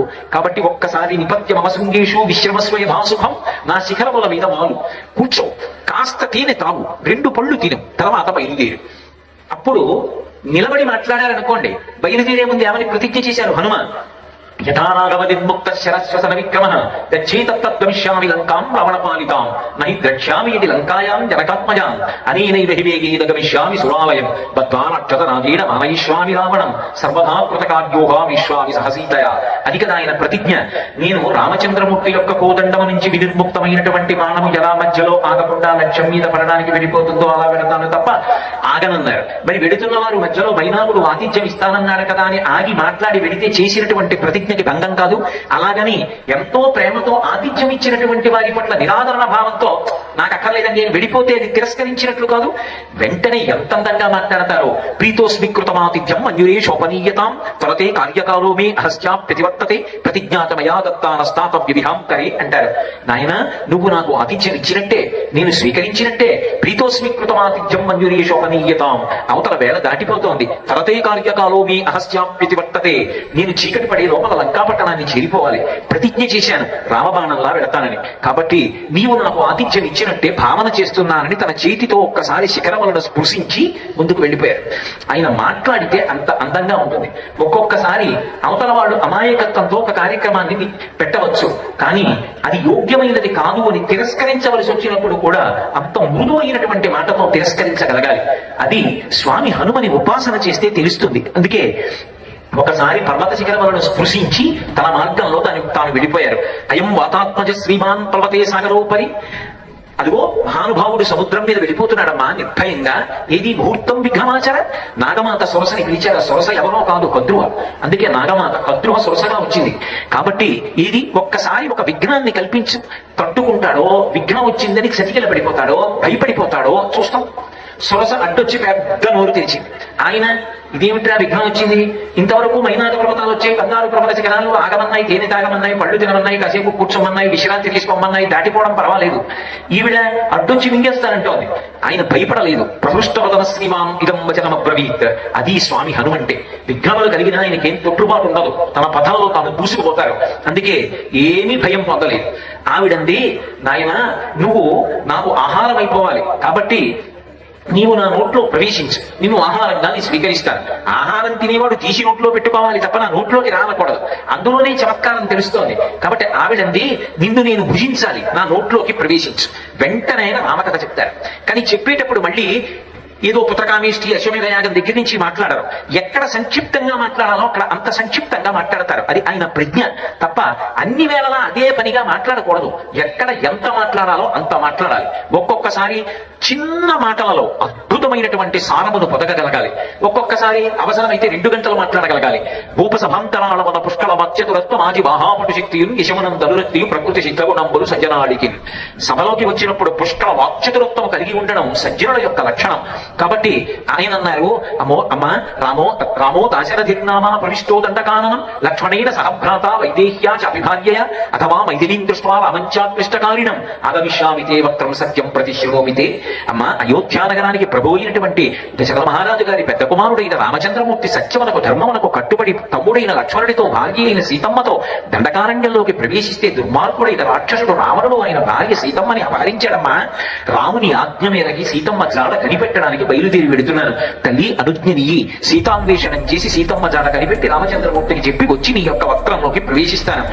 ఆవిడంది, అలా కుదరదు, ఇప్పుడు నువ్వు నా నోట్లో ప్రవేశించవలసింది అంది. అలాగా నేను పట్టగలిగినంత నోరు తెరమ్మా అని తన శరీరాన్ని పెద్ద శరీరం చేశాడు. ఆవిడ పెద్ద నోరు తెరిచింది. ఆయన ఏం బెంగపెట్టుకోలేదు. సశించప్యత్మనక్కాయం బహువా అంగుష్ఠమాత్రక. బొటన వీలంత వారైపోయి అకస్మాత్తుగా సూక్ష్మ రూపం పొందారు. చిన్న రూపాన్ని పొంది ఒక్కసారి నోట్లోకి వెళ్ళి బయటకు వచ్చేసారు. అమ్మా, నా నోట్లోకి రా అని నువ్వు అన్నావు. ప్రవిష్టోస్మి హితే వక్రం దక్షాయని నమోస్తుతే కవిష్యే యత్ర వైదేహీ సత్యం చాసీద్వరస్తమ. అమ్మా, నీ నోట్లోకి వెళ్ళి బయటకు వచ్చానుగా, దక్షాయని నమోస్తుతే. నువ్వు దక్ష ప్రజాపతి కుమార్తెవి. నువ్వు అన్న మాట నేను నిలబెట్టాను, నువ్వు మాట నిలబెట్టుకోవాలిగా. అమ్మా, నేను బయలుదేరనా? సీతమ్మ జాడ కనిపెట్టడానికి ప్రయత్నంలో ముందుకు వెళ్ళిపోనా? ఆయన ఆగలేదు. సొరస చూసింది. అర్థసిద్ధై హరిశ్రేష్ఠ గమిష్యామ యథాగతం. నువ్వు నాయన వెంటనే బయలుదేరు. ఎంత గొప్ప బుద్ధి కలిగినటువంటి వాడివిరా. అర్థసిద్ధై హరిశ్రేష్ఠ గమిష్యామ యథాసుఖం సమాన విశ్వవైదేహీం రాఘవేణ మహాత్మన. సీతారాములిద్దరూ తిరిగి కలుసుకోవడానికి హనుమ కారకుడు అనేటటువంటి శాశ్వతమైన కీర్తిని మూటకట్టుకో. ఆశీర్వచనం చేస్తున్నాను. తన మాట చేత ఎవరికి నమస్కరించాలో వారికి ఉత్తర క్షణంలో నమస్కరించి మాట్లాడతారు. నమస్కారం అనేటటువంటిది అన్ని వేళలా ఒకలా చేయకూడదు. ఎవరో హడావిడిలో 100 మంది మధ్యలో నిలబడినప్పుడు ప్రవల చెప్పకూడదు. వేదిక మీద కూర్చుని ఉండగా వచ్చి పాద నమస్కారం చేయకూడదు, కాళ్ళకి నమస్కారాలు చేయకూడదు. సభ ఈశ్వర స్వరూపం. సభ వైపు పృష్ఠభాగం వ్యక్తి సభలో కూర్చున్న వాడికి నమస్కారాలు చేయడం దోషం. సభాభ్య సభాపతిభ్యశ్చ ఓ నమో నమో అంటుంది శాస్త్రం. నిలబడి ఒక్కసారి వంగి నమస్కారం చేస్తే చాలు. ఎక్కడ ఎలా నమస్కరించాలో అలా నమస్కరించాలి. దేశకాలములు తెలిసి ఉండాలి తప్ప అన్ని వేళలా ఒక్కలా ప్రవర్తించకూడదు. అది ఆ సందర్భాన్ని బట్టి ప్రవర్తిస్తేనే అవతల వారికి మనసు సంతోషంగా ఉంటుంది. అవతల వారి మనసుకి క్లేశం కలిగించినప్పుడు మనం నమస్కారం చేసి మాత్రం పొందగలిగిన ప్రయోజనం ఏముంటుంది? స్వామి హనుమని ఉపాసన చేసినప్పుడు ఎక్కడ ఎలా నమస్కారం చేయాలో అర్థం అవుతుంది. ఆయన ఏదో నడిచి వెళ్ళిపోతున్నాడు. ఎక్కడ ఎత్తుందో, ఎక్కడ పొలం ఉందో, ఎక్కడ మెట్లున్నాయో ఆయనకి తెలియదు. కొత్త ఊరు దొరికాడు కదా అని అకస్మాత్తుగా కాళ్ళకి చేతులు అడ్డం పెడితే ఆయన కింద పడిపోతాడు. ముఖం బద్దలైపోతుంది. ఎక్కడ పడితే అక్కడ, ఎప్పుడు పడితే అప్పుడు అటువంటి నమస్కారాలు చెయ్యకూడదు. అందుకే భాగవతంలో పోతన గారు అంటారు, క్షోణితలంబు నిన్ను దాటించి అంటారు. ఆయన వెళ్ళిపోతున్నటువంటి భూమి ఏదుందో దాన్ని ఒకసారి ముట్టుకుని నమస్కారం చేస్తే చాలు, నిలబడి నమస్కారం చేస్తే చాలు తప్ప ఎక్కడ పడితే అక్కడ ఎలా పడితే అలా నమస్కారం చేయకూడదు. అందుకే ద్రాక్షాయణి నమోస్తుతి ఆయన ఆగడం, ప్రవర చెప్పడం, కింద పడ్డం, నమస్కారాలు పెట్టడం ఇలాంటి పిచ్చి పనులు చేయలేదు. వెళ్ళిపోతూనే ఒక్క నమస్కారం చేశారు. మెచ్చుకుందాం, ఇదిరా ఉండవలసిన ప్రజ్ఞ అంది. అర్ధసిద్ధ్యై హరిశ్రేష్ఠ గచ్చసౌర్య యథాగతం సమానైశ్వైదేహీం రఘవీణ మహాత్మన. సీతారాముల్ని కలిపినవాడు హనుమ అనేటటువంటి కీర్తిని శాశ్వతంగా పొందవయ్యా, బయలుదేరు అంది. మహానుభావుడు వెళ్ళిపోతున్నారు ఆకాశ మార్గంలో. అవతల పక్కన లంకాపట్టణంలోకి దిగారు. ఇలా అన్వేషణం చేద్దామని బయలుదేరగానే మొట్టమొదట ఆయనకి లంకాపట్టణంలో లంక యొక్క అధిష్టాన దేవత, తెలుగులో అయితే లంకిని అంటాం, సంస్కృతంలో అయితే లంక అని అంటాం. ఆ లంక ఒక స్త్రీ స్వరూపంతో ఆ రాజద్వారం దగ్గర నిలబడి ఉంది. ఆవిడ ఉద్ధతి, ఎవరిని సేవించిన వారికి అటువంటి బుద్ధులు వస్తాయి కదా, యథా రాజా తథా ప్రజ. వాక్పారుష్యం, ఎందుకు అయిన దానికి కాని దానికి అవతల వాళ్ళ మనసు ఖేదపడేటట్టు నోరు ఉంది కదా అని వదలి మాట్లాడటం అంటే సంస్కారము లేనితనం. నోరు ఉండడం గొప్ప కాదు, చదువు రావడం గొప్ప కాదు, మాట ఎలా మాట్లాడాలో తెలిసి ఉండడం గొప్ప. అసలు మాట్లాడటమే చేత కాని వాడు ఎంత చదువుకున్నా అది బూడిదలో పోసిన పన్నీరు. ఎంత గొప్ప కాంచన లంకని అక్కడ ఆమె ద్వారపాలకురాలిగా ఉన్నా అసలు ఎలా ప్రవర్తించాలో తెలియదు, ఎలా మాట్లాడాలో తెలియదు. లోపల మామూలు ఎంత అహంకారంతో ఉంటాడో ఆవిడ అంత అహంకారంతో ఉంటుంది. ఒక చిన్న కోతి పిల్ల రూపంలో ఉన్నారు. అది కూడా ఎంత కోతి పిల్ల అంటే సూర్యే చాస్తం గతే రాత్రం దేహం సంక్షిప్య మారుతి వృషదంశక మాత్ర సంబభువా అద్భుత దర్శన. పిల్లి పిల్ల ఎంత ఉంటుందో అంత చిన్న కోతి పిల్ల అక్కడ తిరుగుతోంది. దానికి కోపం వచ్చింది. కష్టం కేనచకార్యేణ ఇహ ప్రాప్తో వనాలయ కథయ స్నేహయత్వం యావత్ ప్రాణాధరంతిదే. అంత పారుష్యంతో మాట్లాడాలా, అంత అహంకారంతో మాట్లాడాలా, అంత కోపంతో మాట్లాడాలా? అదే ఆ మనిషి బ్రతుకేటటువంటి విధానం. అందుకే లోకంలో పెద్దలు ఎక్కడ ఇటువంటి వాళ్ళని చూసి అసహించుకున్నారు ఓ మాట అంటారు. లోకంలో ఏదో కట్టుకున్న సతిని నట్టేటిలో ఉంచి కన్నవారి నోట గడ్డ కొట్టి సభలకెక్కువాడు చచ్చు పెద్దమ్మరా లలిత సుగుణజాల తినుగుబాల. వాడి భార్యని పోషించుకోవడం వాడికి చేతకాల. ఇటువంటి భర్తని సంతోషించి ఆ భర్తని అనుభవించి జీవితకాలం బ్రతుకుతాను, ఎన్ని జన్మలెత్తినా ఈయనే నాకు భర్తగా కావాలని కోరుకోలేక ఎంత విసిగించాడో దుర్మార్గుడు. ఆ భార్య వీడికి దూరంగా ఉంటే నాకు మనశ్శాంతి అని వాడు భర్త అని తెలిసి ఉన్నా వాడిని వదిలిపెట్టి దూరంగా పోయి బ్రతుకుతోందంటే ఆ మహాతల్లి వాడి దాష్టికానికి, వాడి దౌర్భాగ్యానికి, వాడి దుర్మార్గానికి వేరే నిర్వచనాలు కావాలా? వాడి జీవితం ఎంత గొప్పదో చెప్పడానికి వాడి ప్రవచనాలు, ఉపన్యాసాలు కావాలా? కట్టుకున్న సతిని నట్టేటిలో ముంచి కన్నవారి నోట గడ్డ కొట్టి వాడికి తల్లి మీద గౌరవం ఉండదు, తండ్రి మీద గౌరవం ఉండదు, శాస్త్రం మీద గౌరవం ఉండదు, వేదం మీద గౌరవం ఉండదు, ఆచారకాండ మీద గౌరవం ఉండదు, దేని మీద గౌరవం ఉండదు. గౌరవం ఉన్న వాళ్ళని చూసి సహించలేడు. కానీ వాడు మాత్రం సభలకెక్కువాడు చచ్చు పెద్దమ్మరా, వాడు సభలకెక్కి ప్రసంగాలు చేస్తూ ఉంటాడు. లలిత సుగుణజాల తినుగుబాల అంటే తన జీవితాన్ని తనకి ఒబ్బిడి చేసుకోవడం, తాను తన జీవితంలో అనుష్ఠానం చెయ్యడం, తన చుట్టూ ఉన్న వాళ్లతో ప్రేమగా బ్రతకడం చేత కాని వాడి వాక్కు ఎంత పారుష్యంతో ఉంటుందో, అటువంటి వాక్కు ఎంత ప్రమాదకరమో వాల్మీకి మహర్షి చూపిస్తారు. అలా మాట్లాడాలా? నిజానికి లంక ఎంత తీవ్రంగా మాట్లాడిందో. కష్టం కేనచకార్యేణ ఇహ ప్రాప్తో వనాలయ కథయ స్నేహయత్తత్వం యావత్ ప్రాణాధరంతితే. ఎవడురా నువ్వు? ఎక్కడో అడవులలో తిరగవలసిన వాడివి, కోతి పిల్ల, ఇక్కడికి ఎందుకు వచ్చావు? ఏం ప్రాణాలతో ఉందామనుకుంటున్నావా? నేనెవరో తెలుసా? లంకని ఒక్క గుద్ది చంపేవతల పారేస్తాను. ఏమిటి ఆయన ఏం చేశారని? అది కోతి పిల్ల రూపంలో అక్కడ తిరుగుతున్నారు. దానికి అంతలా మాట్లాడాలా? అంటే లోపల పెరిగిపోయిన అహంకారం, పాపబుద్ధి, యుక్తాయుక్త విచక్షణ లేదు. ఏం మాట్లాడుతున్నాడో తెలియదు. తన వాక్కుల చేత తన గొయ్యి తాను తవ్వుకుంటున్నాడు. కాబట్టి కష్టం కేనచకార్యేణ ఇహ ప్రాప్తో వనాలయ కథయ స్నేహయత్తత్వం యావత్ ప్రాణాధరంతితే.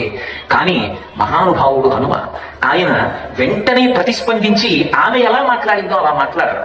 ఆయన అన్నారు, కాత్వం విరూపనైనా పురద్వారేవ తష్టసి కిమర్థం చాభిమామృద్వా నిర్భత్సయసి దారుణం. అబ్బో, రాజద్వారం దగ్గరే కనబడ్డావు, ఇంత వికారము కన్న ముఖం ఉన్నదానివి నువ్వెవరే అని అడిగారు. మరి తమలపాకతో ఇందమ్మ అంటే తలుపు చెట్టకో అందమ్మ ఉండదు లోకంలో, అనడం ఎందుకు, అనిపించుకోవడం ఎందుకు? కాబట్టి ఆయన అన్నారు, రాజద్వారం దగ్గరే కనబడ్డావు, ఇంత వికారం ఉన్న ముఖం ఉన్నదానివి నువ్వెవరే అన్నారు. అని ఇంత దారుణంగా మాట్లాడుతున్నావు, పోనీ అప్పటికైనా బుద్ధి తెచ్చుకుందా? అహం రక్షత రాజస్య రావణస్య మహాత్మనః ఆజ్ఞా ప్రతీక్షా దుర్ధర్ష రక్షామి నగరైనివా. అహంకారగ్రస్తమైన జీవితములు ఎలా ఉంటాయో చూపిస్తారు మహర్షి. ఎలా మాట్లాడాలో మనకి నేర్పుతారు మహానుభావుడు. నేను రాక్షసరాదైనటువంటి మహానుభావుడు రావణాసురుని పనుపున పనిచేస్తున్న దాన్ని, ఆయన యొక్క భృత్యురాలిని. నా పేరు లంక. ఈ లంకా పట్టణానికి అంతటికీ కూడా అధిదేవతని. నన్ను దాటి వెళ్ళగలవా? ఒక్క గుద్దు గుద్ది చంపుతానని చెయ్యి అరిచేతి పెట్టి ఒక్క దెబ్బ కొట్టింది హనుమని. మహానుభావుడు, ఆయనకు ఆ భయం. ఇంతమంది దేవతల వనాలు ఉన్నవారు చటుక్కున పాపం వచ్చింది. బుద్ధిగా కుడి చేత్తో గుద్దితే చచ్చిపోతుంది ఆడది, అంత దెబ్బ కొట్టమా అనుకున్నారు. తతస్సంవర్తయామాసా వామహస్తస్య సౌంగళీ ముష్టినాభిజగానైనా హనుమాన్ కృతముక్షిత. ఎడమ చేతి వేళ్ళు పిడికిలి బిగించి ఒక్క గుద్దు గుద్దారు. ఆ గుద్దు గుద్దేసిన తర్వాత ఈ అహంకారం విరిగిపోయి నేల మీద పడి లేచి, ఇప్పుడు నాకు అర్థమైంది నువ్వెవరు, నువ్వు వస్తే తప్ప ఈ లంకకి చేటు కలగదని బ్రహ్మగారి వరం, అందుకుని వచ్చావు. రాజద్వారం తెరుస్తున్నాను, లోపలికి వెళ్లి యథేచ్ఛగా సీతామాత దర్శనం చేసి కీర్తి మూట కట్టుకో. నిన్న మీతో మనవి చేశాను. ఆయన రాజద్వారంలోంచి వెళ్ళలేదు. మహానుభావుడు, బుద్ధిమంతుడు. ఎక్కడ ఎప్పుడు ఎవరితో ఎలా మాట్లాడాలో ఆయన అలా మాట్లాడతారు తప్ప అనవసరంగా మాట్లాడరు. ఒక్క మాట అక్కర్లేనిది మాట్లాడడం అన్నది హనుమ దగ్గర ఉండదు. సుందరకాండలో ఆయన సీతాన్వేషణం చేస్తున్నారు. ఆ సీతాన్వేషణం చేస్తున్నటువంటి ఘట్టంలో ఒక అద్భుతం జరిగింది. ఆయనకి ఇక తెల్లవారుతోందనగా బ్రాహ్మీ ముహూర్తంలో సీతమ్మ యొక్క దర్శనం అయింది. అశ్రుపూర్ణముఖీం దీనాం పురుషాం అనసనీనచ శోకధ్యానపరాం దీనాం నిత్యం దుఃఖపరాయణం. ఆ తల్లి ఎలా ఉంటుందని ఆయన ఊహ చేశారో అలాగే మహాపతివ్రత తల్లి రామచంద్రమూర్తి కోసమని శోకిస్తూ ఆమె యొక్క గుండెల మీద పవిట కుంగంతా తడిసి ముద్దైపోగా చెట్టు కింద కూర్చుని ఉంది. ఆ తల్లిని చూశారు, దర్శనం చేశారు. ఆమె యొక్క వైభవాన్ని, ఆమె పాతివ్రత్యాన్ని కీర్తిస్తున్నారు. అమ్మా, రాముడు చాలా మెత్తటి మనస్సున్నవాడు అనుకున్నానమ్మా. దుష్కరం కృతవాన్ రామో యైమాం మత్తకాసిని సీతాం వినామ మహాబాహు ముహూర్తమభిజీవతి. ఇంత గొప్ప తల్లి రాజ్యం వా త్రిశిలోకేషు సీతావా జనకత్మజాం త్రైలోక్య రాజ్యం సకలం. అసలు ఆమె యొక్క వైభవంతో పోలిస్తే 3 లోకములలో ఉన్న వైభవం అంతా ఆమెలో 16వ వంతుని సరిపోదే. ఇటువంటి తల్లిని విడిచి రామచంద్రమూర్తి ఎలా ఉన్నారు? ఆయన గుడ్డె కాదు, అబ్బా బండ అనుకున్నారు. అసలు ఆ తల్లి దర్శనం చేసేటప్పటికే అంత సంతోషాన్ని పొందారు. తెల్లవారిపోతోంది. రాక్షసుడు వచ్చాడు. రావణాసురుడు ఆమెతో మాట్లాడకూడని మాటలన్నీ మాట్లాడాడు. మాట చేతనే తన సావుని మూట కట్టుకున్నాడు ఒకడు. హనుమ తన మాటల చేత మహానుభావుడు ప్రజ్ఞావంతుడయ్యారు. రావణుడు అంత తపస్సు ఉన్నవాడు, 10 తలలు ఉన్నవాడు, కాంచనలంకలో ఉన్నవాడు, తన వారి మధ్య తానున్నవాడు. అయినా సీతమ్మతో ఏ మాటలు మాట్లాడకూడదో అటువంటి మాటలన్నీ మాట్లాడాడు. ఆమె మనసు బాధపడేటట్టుగా మాట్లాడాడు. ఒక మహాపతివ్రత మనసు బాధపడిన తర్వాత ఇక బ్రతకడానికి కావలసిన పుణ్యం ఎక్కడుంది? తన చావు తాను మూట కట్టుకున్నాడు. తను చావడానికి కావలసిన విషాన్నాన్ని తాను వండుకున్నాడు తన మాటల చేత. అందుకే ఏకవేణీ ధరాశయ్యాం ధ్యానం మలిడమంబరం వస్తామి ఉపవాసస్య నైతాను వైకానితే స్వధర్మో రక్షసాం భీరు సర్వదైక సందేహ గమనం వా పరస్త్రీణాం హరణం సప్రమచ్చమ ఇదంతే చారు సంజాతే యవ్వనం వ్యతివర్తతే యతీతం పునర్నైతి స్రోత శ్రీఘ్రపపామివ పిబ విహర రమస్వ పుంచ భోగాన్ ధరణిజయం ప్రతిశాన్ మినించ మై లలలనే యథాసుకత్వం తైచ సమీప్తలంతో బంధవాస్తే. ఇన్ని మాటలన్నాడు. ఎందుకు ఒంటి జడ వేసుకుంటావు? ఎందుకు 10 నెలల క్రితం నేను అపహరించి తెచ్చినప్పుడు కట్టుకున్నటువంటి పట్టుబట్టలో ఉన్న ముక్క నువ్వు చింపి దానిలో నగల మూట కట్టి విడిచిపెట్టిన తర్వాత మిగిలిపోయినటువంటి వస్త్రఖండాన్నే కట్టుకుని ఎందుకు మధురమైన అన్నాలు తినవు? ఎందుకు భూషణములు పెట్టుకోవు? ఎందుకు భూమి మీద పడుకుంటావు? ఎందుకు నా మాట పాటించవు? ఎందుకు నా పాంపు చేరవు? ఇంకా రాముడు ఉన్నాడు అనుకుంటున్నావా? 100 యోజనములు దాని శత్రు దుర్భేద్యమైనటువంటి లంకాపట్టణంలో ప్రవేశించగలనని అనుకుంటున్నావా? నా మాట విను, నా పాంపు చేరు. ఇక్కడ నువ్వు తప్పు చేస్తే నిన్ను శిక్షించగలిగిన వాళ్ళు కానీ తెలుసుకోగలిగిన వాళ్ళు కానీ ఎవ్వరూ లేరు. నా పట్టమహిషివిక అని ఏ మాటలు మాట్లాడితే ఆ తల్లి మనసుకి విపరీతమైన క్లేశం కలుగుతుందో ఆ మాటలు మాట్లాడాడు. ఆమె మనసు బాధపడింది. బాధ పడగా పాపం ఏమైంది? ఏదో ఒకసారి కుట్టిన దెబ్బ అయితే మరిచిపోతాడు, ఆ గాయం మానిపోతుంది. కానీ కడుపును రంపప కోత కోయునది ఏ గాయాలు కాకుండినంటారు బల్జేపల్లి వారు సత్యహరిశ్చంద్రియంలో. ఒక మనిషిని పడుకోబెట్టి మత్తివ్వకుండా కడుపు మీద రంపం పెట్టి అటు ఇటు ఇద్దరు నించుని కోసినా కలిగిన బాధ కన్నా ఒక మనిషిని అనరాని మాట అంటే పొందేటటువంటి బాధ అలా ఉంటుంది. సీతమ్మ తల్లి పట్ల అనుచితంగా ప్రవర్తించాడు, మాట్లాడకూడని మాటలు మాట్లాడాడు. ఆ పాపం విడిచిపెడుతుందా? అందుకే ఆవిడ ఒక మాట ఉంది, రాక్షసాథమా రామస్య భార్య అమితతేజస ఉక్తమానసి యత్పాపం తగతస్య మోక్షసే అంది. ఒరే, సీతమ్మని రామచంద్రమూర్తి ఇల్లాల్ని మహాపతివ్రతని అపహరించి తెచ్చావు. నువ్వు అనుకుంటున్నావు నేనేదో అపహరించి తెచ్చాను అనుకుంటున్నావు, నేనేదో మాట్లాడుతున్నాను అనుకుంటున్నావు. కానీ నువ్వు మాట్లాడుతున్న మాటలు, నువ్వు మూట కట్టుకుంటున్న పాపం, నీ మృత్యువుని మూట కట్టుకుంటున్నావు, నువ్వు విషాన్నాన్ని వండుకుంటున్నావు. ఇప్పటికైనా నా మాట వినరా? నన్ను తీసుకెళ్లి రామచంద్రమూర్తికి అప్పగించరా? శుచిస్మిత, శుద్ధమైన నవ్వుతూ మాట్లాడుతుంది. ఒక్కొక్క మాట మాట్లాడితే ఎంత గొప్పగా మాట్లాడిందో నా తల్లి రామాయణంలో. ఒరే, నీ మనసు నీ భార్యలు ఎందు ఉంచుకోరా, ధర్మం అయిపోయింది. అన్యకాంతల ఎందు నీ మనసు ఉంచుకుంటే నశించిపోతావురా పుత్రమిత్ర కళత్రాలతో, నా మాట వినరా. కాబట్టి నివర్తయవనోమత్త స్వజనీక్రియతాం మనః, నీ మనసు నీ భార్యల ఎందు ఉంటే ధర్మం అయిపోతుందంటే అది నిన్ను రక్షిస్తుంది. నా మాట విను, ఇటువంటి తప్పు చెయ్యకు. ఆ తల్లి ఎంత అనునయంగా మాట్లాడిందో. చిట్ట చివరికి ఒక మాట కూడా అంది. వదంచా నిత్యసాగోరం తయాసో పురుషర్షభ విదితస్య హి ధర్మజ్ఞ శరణాగత వత్సల. రావణ, బ్రతకడం గొప్ప కాదు, బ్రతకడం అనేటటువంటిది చాలా తేలిక. ఒంట్లో ఓపికన్నన్నాళ్ళు ఏది తిన్నా జీర్ణమైపోతే, ఏది తాగినా వంట పట్టేస్తే, మహాపాపాలు చేసి పాపం సాధు పురుషులైన వాళ్ళని కూడా బాధ పెట్టి ఎలా పడితే అలా సంపాదించి ధర్మంతో సంబంధం లేకుండా తిని భోగాలు అనుభవించి బ్రతికేయచ్చు. మనిషికి బ్రతకడం గొప్ప కాదు, చేసిన పాపపుణ్యాలు ఎక్కడ ప్రతిఫలిస్తాయంటే మృత్యువులో బయటకు వస్తాయి. చచ్చిపోవడం చాలా కష్టం రా. ఏమో అనుకుంటున్నావు, నీ మలమూత్రములు నువ్వు విసర్జించుకోలేక మంచాన పడిపోతే, పరమేశ్వరుడు మృత్యువుని పంపించకపోతే, భార్య కూడా గదిలోకి వచ్చి దుర్వాసన భరించలేక ముక్కు మూసుకుని అబ్బా ఇలా బాధపడకన్నా అని ఒక్క మాట అని వెళ్ళిపోతే, అన్నం పెట్టేవాళ్ళు లేకపోతే, విడిచిపెట్టిన మలమూత్రములలోంచి క్రిమికీటకాదులు పుట్టి శరీరాన్ని కొరికేస్తుంటే, స్పృహ లేక ఏవేవో మాటలు మాట్లాడుతుంటే, ఆ రోజు చేసేవాళ్ళు లేకపోతే అప్పుడు తెలుస్తుందిరా, బ్రతకడం గొప్ప కాదురా, తేలికగా చచ్చిపోవడం గొప్ప. రావణ, ఏదో అనుకుంటున్నావు, నువ్వు మాట్లాడిన మాటల యొక్క పాపం నిన్ను విడిచిపెట్టదు. ఏమైపోతావో తెలుసా? కళ్ళ ముందు కొడుకులు వెళ్ళిపోతారు, కళ్ళ ముందు సైన్యం వెళ్ళిపోతుంది, కళ్ళ ముందు నీ తోబుట్టువులు వెళ్ళిపోతారు, ఒక్కడవు మిగిలిపోతావు. 10 కంఠాలతో యుద్ధానికి వెడితే రామచంద్రమూర్తి ప్రయోగించేటటువంటి బాణముల ధాటికి తట్టుకోలేక, రాముడి చేతిలో చావలేక వెనక్కి తిరిగి వచ్చి అవమానంతో యుద్ధానికి వెళ్ళి ఒక్కొక్క తల రాముడు తరిగేస్తుంటే, దేవతలందరూ నిలబడి దుర్మార్గుడు ఇప్పుడు చచ్చిపోయాడు రా అంటే, చిట్ట చివరికి నీ భార్య కూడా నీ ఇంద్రియములకు నువ్వు పతనమైపోయావురా, నాలో దొరకని ఏ సుఖం నువ్వు సీతమ్మలో చూసావురా దుర్మార్గుడా, పరకాంత మీద ఉన్న ప్రేమ నీకు ధర్మపత్ని మీద లేదురా అని అడిగిన నాడు నువ్వు చచ్చి ఈ మాటలు చచ్చిపోతావు రావణ. ఆ పరిస్థితి తెచ్చుకో. శరణాగత వత్సల, రాముడు శరణాగత వత్సలుడు. వెళ్ళి ఆ రాముడి పాదాల మీద పడింది. ఆవిడ చెప్పింది పరమ సత్యం. అందుకే సుందరకాండ పారాయణ చెయ్యమంటారు. వాడికి అంతటి అనుకూలవతి మండోదరి ఎందు దొరకని ఏ సుఖం సీతమ్మ ఎందు అపేక్షించాడు. పవిత్రమైన సభలో నేను ఇంకొకలా మాట్లాడకూడదు, ఒక్క మాట చెప్తాను. సుందరకాండ రామాయణం చదువుకున్న ప్రతివాడు జ్ఞాపకం పెట్టుకోవలసిన విషయం. బంగారు పాత్రలో తిన్నా అదే పాయసం, వెండి పాత్రలో తిన్నా అదే పాయసం, ఇత్తడి గిన్నెలో తిన్నా అదే పాయసం, స్టెయిన్లెస్ స్టీల్ పాత్రలో తిన్నా అదే పాయసం. పరమేశ్వరుడు నాకు ధార్మికంగా ఏ పాత్రనిచ్చాడో ఆ పాత్రలో పాయసం తినాలి తప్ప, తనకి ఈశ్వరుడిచ్చిన పాత్రని విడిచిపెట్టి వేరొక చోట ఉన్న బంగారు పాత్రలో పాయసం తింటాననుకోవడం రుచిలో తేడా లేకపోయినా పైన పాత్ర మెరుగులు చూసి ధర్మం తప్పి పతనమైపోవడంలా ఉంటుందిరా. ఎందుకురా నాలో లేని ఏం సుఖం నీకు సీతమ్మలో కనపడిందిరా అంది. పవిత్రమైన సభలో ఇంతకన్నా ఒక్క మెట్టు కూడా కిందకి దిగి నేను వ్యాఖ్యానం చెయ్యలేను. కాబట్టి అర్థం చేసుకోగలిగితే రావణుడు బ్రతికి ఉండేవాడు. అది వినలేదు. చిట్ట చివర యుద్ధ భూమిలో రావణాసురుడి 10 తలలు తెగిపోయి గుండెలు బద్దలై నెత్తుటి మడుగులో పడిపోతే రాబందులు తిరుగుతుంటే పల్లకీలో మండోదరిని తీసుకొచ్చారు. అందరూ రాముడిని నింద చేస్తుందనుకున్నారు. ఆవిడ వచ్చి రాముడి శవం దగ్గర కూర్చుని ఒక మాట ఉంది. ఉదే, అందరూ నేను రాముడు చంపాడనుకుంటున్నారు, నీ భార్యని నాకు తెలుసు నిన్నెవరు చంపారు. ఇంద్రియాణి పురాజిత్వ జితం త్రిభువనంతయ స్మరద్భిరివదద్వైరం ఇంద్రియై రేవనిర్జిత అంది. నువ్వు తపస్సు చేసినప్పుడు పాము కాలు కింద ఉంటే నన్నేం చేయలేదని అలాగే కాలు కింద పెట్టుకుని ఉండగలవా? నువ్వు కాలెప్పుడెత్తుతావని పాము చూస్తుంది, ఎప్పుడు పాము కాలు కింద నుంచి వెళ్ళిపోతుందా అని నువ్వు చూస్తావు. కాలు ఎత్తగానే పాము కాటు వేస్తుంది. తపస్సులో బలవంతంగా ఇంద్రియాల్ని తొక్కి పెట్టావు ఈశ్వరుడి వరాల కోసం. ఆ కాలు పైకెత్తావు, తపస్సు అయిపోయింది. ఇంద్రియములు కాట్లు వీసాయి. నీకు ఎవరిని ఎలా చూడాలో తెలియలేదు. ఒక మహాపతివ్రతని కాముక దృష్టితో చూశావు. ఆ చూసిన చూపుల వల్ల నీ 10 తలలు తెగిపోయాయిరా. నిన్ను రాముడు చంపలేదు. నీ అవధిలేని కామం, నీ ఇంద్రియముల యొక్క విశృంఖలత్వాన్ని నిన్ను చంపేసేయరా అని తల్లి. అందుకే రామాయణం వినండి, రామాయణం చదువుకోండి అంటారు. దేనికి అంటే ఛాందసత్వం కోసం కాదు.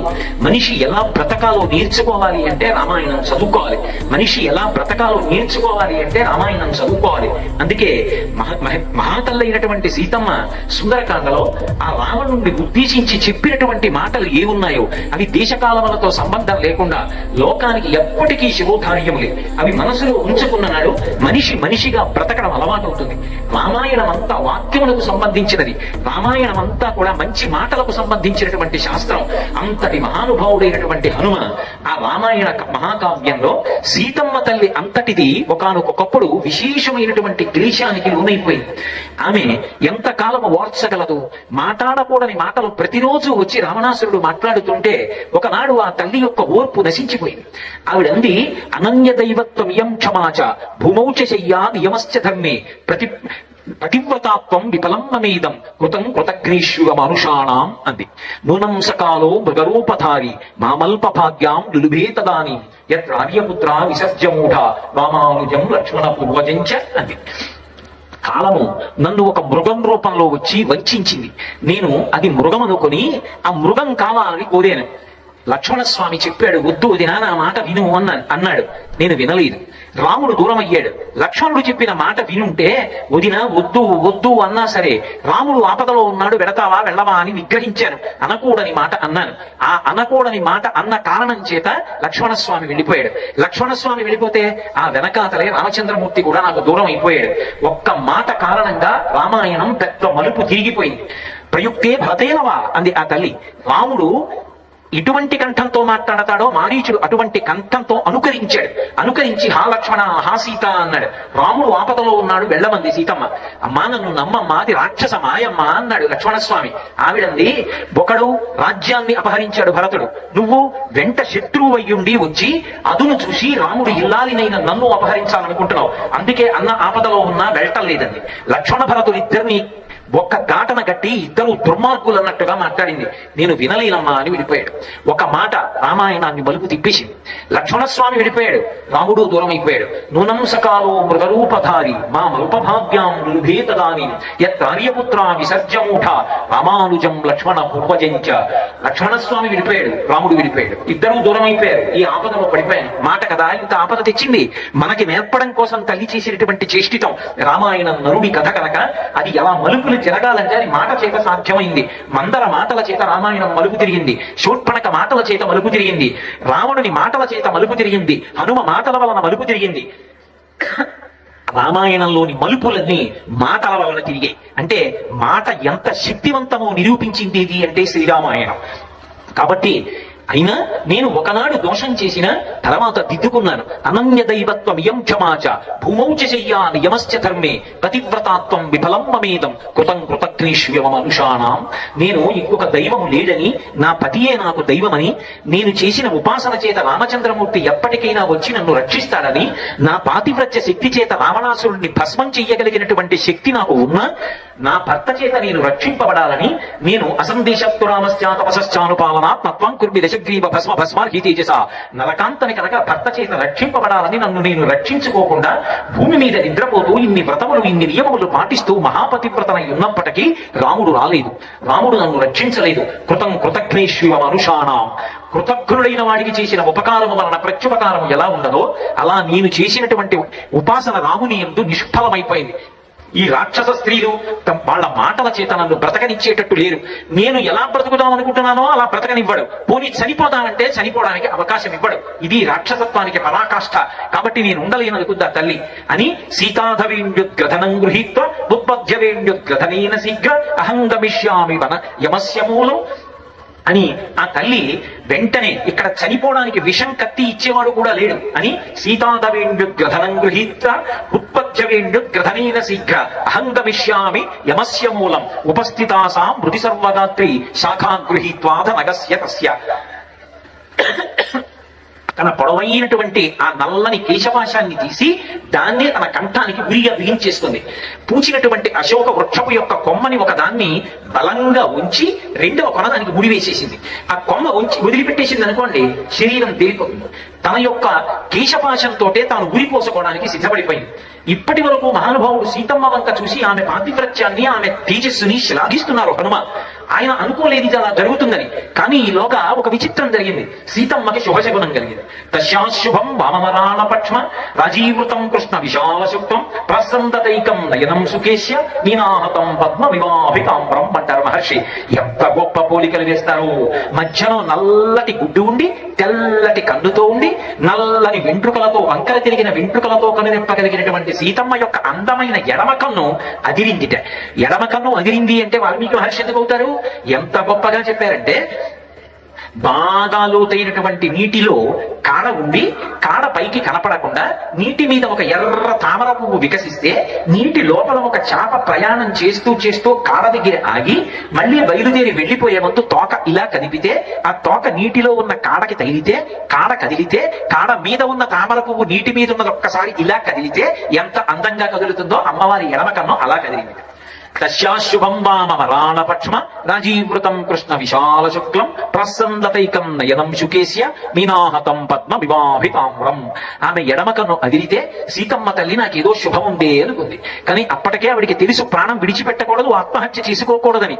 అన్ని తెలుసున్నా చచ్చిపోవడం వినా మార్గం లేని స్థితిని కల్పించిన వాడిది ఈ పాపం. ఆ పాపం రావణాసురుడి ఖాతాలో పడుతోంది. ఇప్పుడు కొమ్మలలో కూర్చుని చూశారు. తత శాఖాంతరీలీనం, చెట్టు కొమ్మల నుంచి చూశారు. అనుకోలేదు. ఎలా? ఇప్పటిదాకా తల్లి కూర్చునుంది, అకస్మాత్తుగా ఉరిపోసుకుని మరణించడానికి సిద్ధపడుతోంది. తాను ఊరుకుంటే ఇంటికి వెళ్లి ఏమని చెప్తారు? సుగ్రీవుడితో నేను సీతమ్మ దర్శనం చేశాను కానీ సీతమ్మ తల్లి ప్రాణం విడిచిపెట్టిందని చెప్తే సుగ్రీవుడు ఊరుకుంటాడా, రామలక్ష్మణుడు ఊరుకుంటారా? అలాగని నేను ఇప్పుడు మాట్లాడడం మొదలు పెడితే, నేను వానర భాషలో మాట్లాడితే తల్లికి అర్థం కాదు. నరుడిగా నేను సంస్కృత భాషలో మాట్లాడితే, వానరమేమి సంస్కృతంలో మాట్లాడుతోందని రావణుడే వచ్చాడని బెంగ పెట్టుకుని కొమ్మని తొందరగా విడిచిపెడితే ఉరి బాగా బిగుసుకుని తొందరగా ప్రాణాలు విడిచిపెట్టేస్తుంది. అలాగని నేను ఏమీ మాట్లాడకుండా ఊరుకుంటే తల్లి మరణిస్తుంది. మరణించిన తరువాత నేను వచ్చినటువంటి కార్యం ఏమైనట్టు? ఇన్ని వేల మంది వానరులు అన్ని దిక్కుల ఆకాశంలో భూమి మీద వెతుకుతుండగా 100 యోజనల లవణ సముద్రాన్ని దాటి ఈవలి వద్దకు వచ్చి సీతమ్మ దర్శనాన్ని పొందినటువంటి భాగ్యవంతుడైన నేను ఆ తల్లిని ఊరడించి కాపాడి జీవితం మీద ఆసక్తి నా మాటల చేత కల్పించకపోతే నేను వచ్చిన ప్రయోజనం ఏమిటి? కాబట్టి ఇప్పుడు కాదు, నేను రేపు పొద్దున వెళ్ళిపోయిన తర్వాత కూడా ఈ తల్లి మరణించకూడదు. ఆవిడికి జీవితం మీద ఆశ పుట్టాలి, ఉత్సాహం పుట్టాలి. నేను అలా మాట్లాడతాను. అది మాట యొక్క గొప్పతనం. చచ్చిపోయే వాళ్ళని బ్రతికించడానికి మాట పనికి రావాలి, అంతేకాని బ్రతికున్న వాళ్ళు చచ్చిపోయేటట్టుగా చేయడానికి మాట పనికి రాకూడదు. అది వాగ్వైభవం అంటే. స్వామి హనుమని చూసి నేర్చుకోవాలి రామాయణంలో. అప్పటి వరకు ఎన్నడూ తొట్టుపడనటువంటి స్వామి ఏవం బహువిధాం చింతాం చింతయిత్వాం మహాకవి సంసర్వో మధురం వాక్యం వైదేహ్య వ్యాజహార.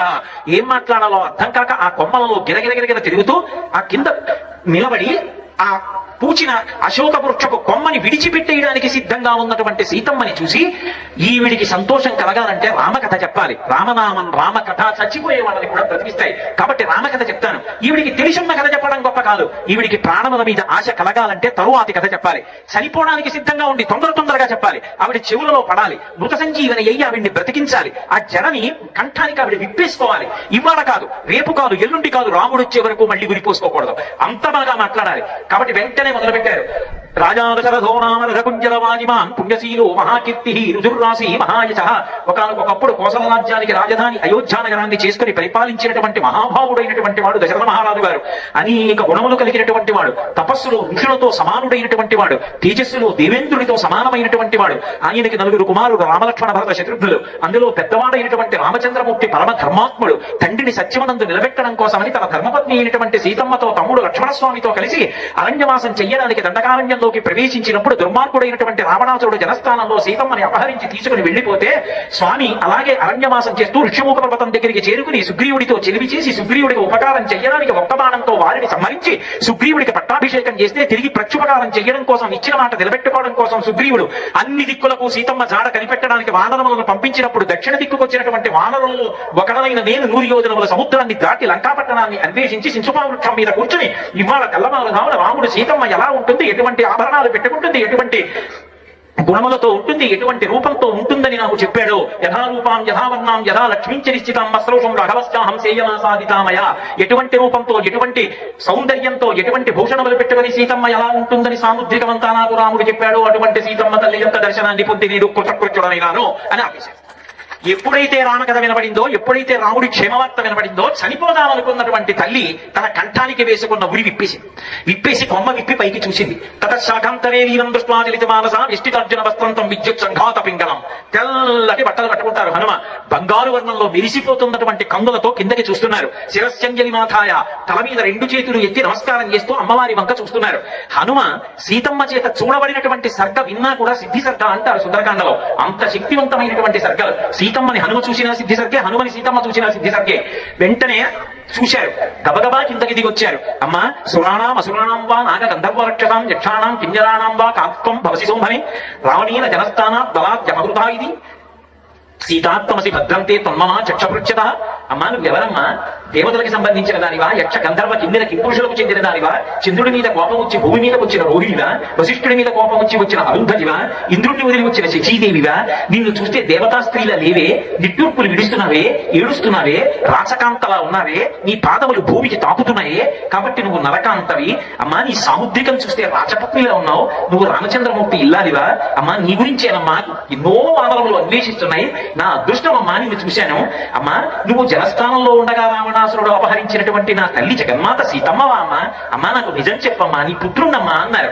ఒక్కసారి హనుమాని వంక చూశారు. ఆవిడ చూసి సంతోషించి పృథివ్యారాజసింహానాం ముఖ్యస్య విదితత్మనః సృషా దశరథస్యాహం చతుర్సంజ్ఞ ప్రతాపినః ద్వితా జనకస్యాహం వైదేహస్య మహాత్మనః సీతా చ నామనాందాహం భార్యా రామస్య ధీమతః అంటుంది. అప్పుడు కూడా ఆవిడ ధర్మశాస్త్రం తప్పదు. వివాహం అయిపోయినటువంటి స్త్రీని పలకరించి అమ్మా మీరెవరు అంటే ముందు మామగారి పేరు చెప్పాలి, ఫలానా వారి కోడళ్ళని చెప్పాలి. అందుకే ఈ భూమండలం మీద అనేక మంది రాజుల్ని జయించినటువంటి మహాపరాక్రమోపేతుడైన దశరథ మహారాజు గారి యొక్క కోడల్ని ముందు తను ఎవరి కోడలో చెప్పాలి, తర్వాత ఎవరి కూతురో చెప్పాలి. అందుకని జనక మహారాజు గారి యొక్క కూతుర్ని భర్త పేరు చెప్పరు. అందుకని చెప్పి ఆ భర్త పేరు చెప్పవలసి వస్తే విశేషణం వేసి మాట్లాడతారు గౌరవంతో. ఎవరి భార్యను నేను మహానుభావుడైనటువంటి రామచంద్రమూర్తి ఇల్లాలిని చిట్ట చివర తన పేరు చెప్పాలి. సీతాజనామనాందాహం భార్యా రామస్య ధీమతః, నా పేరు సీతమ్మ, పరమ బుద్ధిమంతుడైనటువంటి రామచంద్రమూర్తి ఇల్లాలని అని చెప్పింది. ఎంతో సంతోషించారు. గబగబా చెట్టు దిగొచ్చారు. అమ్మవారి దగ్గర నిలబడ్డాడు. ఆవిడతో మాట్లాడుతుంటే ఆవిడ ఎంతో ఆనందించింది. కానీ రావణాసురుడు వచ్చాడేమో అని భయపడింది. మూర్ఛపోయింది. మళ్లీ లేచింది. స్వాంతన వచనాలు పలికారు. అమ్మా నన్ను నమ్మమ్మా అన్నారు. అప్పుడు మళ్లీ కథంతా వివరంగా చెప్పారు. అమ్మా నేను అంజనా సుతుణ్ణి, కేసరి పుత్రుణ్ణి, నా పేరు హనుమ. అమ్మా ఎన్నో వానరములు వచ్చాయి. అంగదుడు, జంబవంతుడు మొదలైన వారు ఉత్తర తీరంలో ఉన్నారు. 100 యోజనముల సముద్రాన్ని దాటి రాలేకపోతే అమ్మా నీ దర్శనం కోసం నేను వచ్చాను. రాత్రంతా లంకాపట్టణాన్ని అన్వేషించి బ్రహ్మీ ముహూర్తంలో నీ యొక్క దర్శనాన్ని పొందాను. అమ్మా నన్ను నమ్మమ్మ. ఊరడిల్లు. రామలక్ష్మణులు బయలుదేరి వస్తారు. సుగ్రీవుడు వస్తాడు, వానరులు వస్తారు, రావణ సంహారం జరుగుతుంది, రాక్షస వినాశనం అవుతుంది, లంకాపట్టణానికి శ్రేయస్సు కలుగుతుంది రాముడు రావడం వల్ల. అమ్మా తిరిగి రాముడితో నీకు పట్టాభిషేకం జరుగుతుంది, నన్ను నమ్మమ్మ అన్నారు. ఆయన మాటలకి ఆ తల్లి ఎక్కడ లేని ఆనందాన్ని పొందింది. కానీ ఆవిడకు అనుమానం వచ్చింది. ఆవిడ హనుమ యొక్క ఉపాసనని ప్రశ్న చేసింది.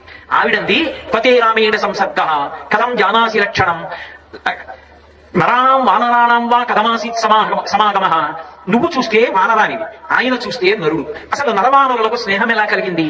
నాకు రాముడు తెలుసు అంటున్నాడుగా. ఏది యాని రామస్య లింగాని లక్ష్మణస్య వానరా తాని భూయ సమాచక్ష నమాన్ శోక సమావిశేత్. ఏది నీకు తెలిసుంటే రాముడు ఎలా ఉంటాడో, లక్ష్మణుడు ఎలా ఉంటాడో, వాళ్ళ గుణములు ఎలా ఉంటాయో, వాళ్ళ శరీరం ఎలా ఉంటుందో అంగ ప్రత్యంగములతో వర్ణించినావు చెప్పు, నేను చూస్తానంటే. రామ కథ విన్నా, రామ గుణాలు విన్నా, రాముడి సౌందర్యం విన్నా తల్లికి మనశ్శాంతి కాదు. హనుమకి ఎంత తెలుసో ఆయన ఉపాసన బలాన్ని ప్రశ్నించింది తల్లి. వెంటనే మొదలు పెట్టారు. అమ్మా నీకు తెలియదా? రామ కమలపత్రక్ష సర్వసత్వ మనోహర రూపదక్షిణ్య సంపన్న ప్రసూత జనకాత్మజే. అమ్మా రాముడి కళ్ళు ఎంత అందంగా ఉంటాయమ్మా, తామరరేకుల వంటి కళ్ళమ్మా. అసలు రాముడి కళ్ళ వంక చూసిన వాళ్ళు రాముడిని మోహించకుండా ఉండలేరమ్మా. పుంసాం మోహన రూపాయ పుణ్యశ్లోకాయ మంగళం. అందమైన పురుషుడిని స్త్రీ మోహించడం గొప్ప కాదమ్మా. రాముడి అందాన్ని చూసి పురుషులు రాముడిని మోహిస్తారమ్మా. అంతటి అందగాడమ్మా, అంతటి అందమైన కన్నులమ్మా. రామ కమలపత్రక్ష సర్వసత్వ మనోహర.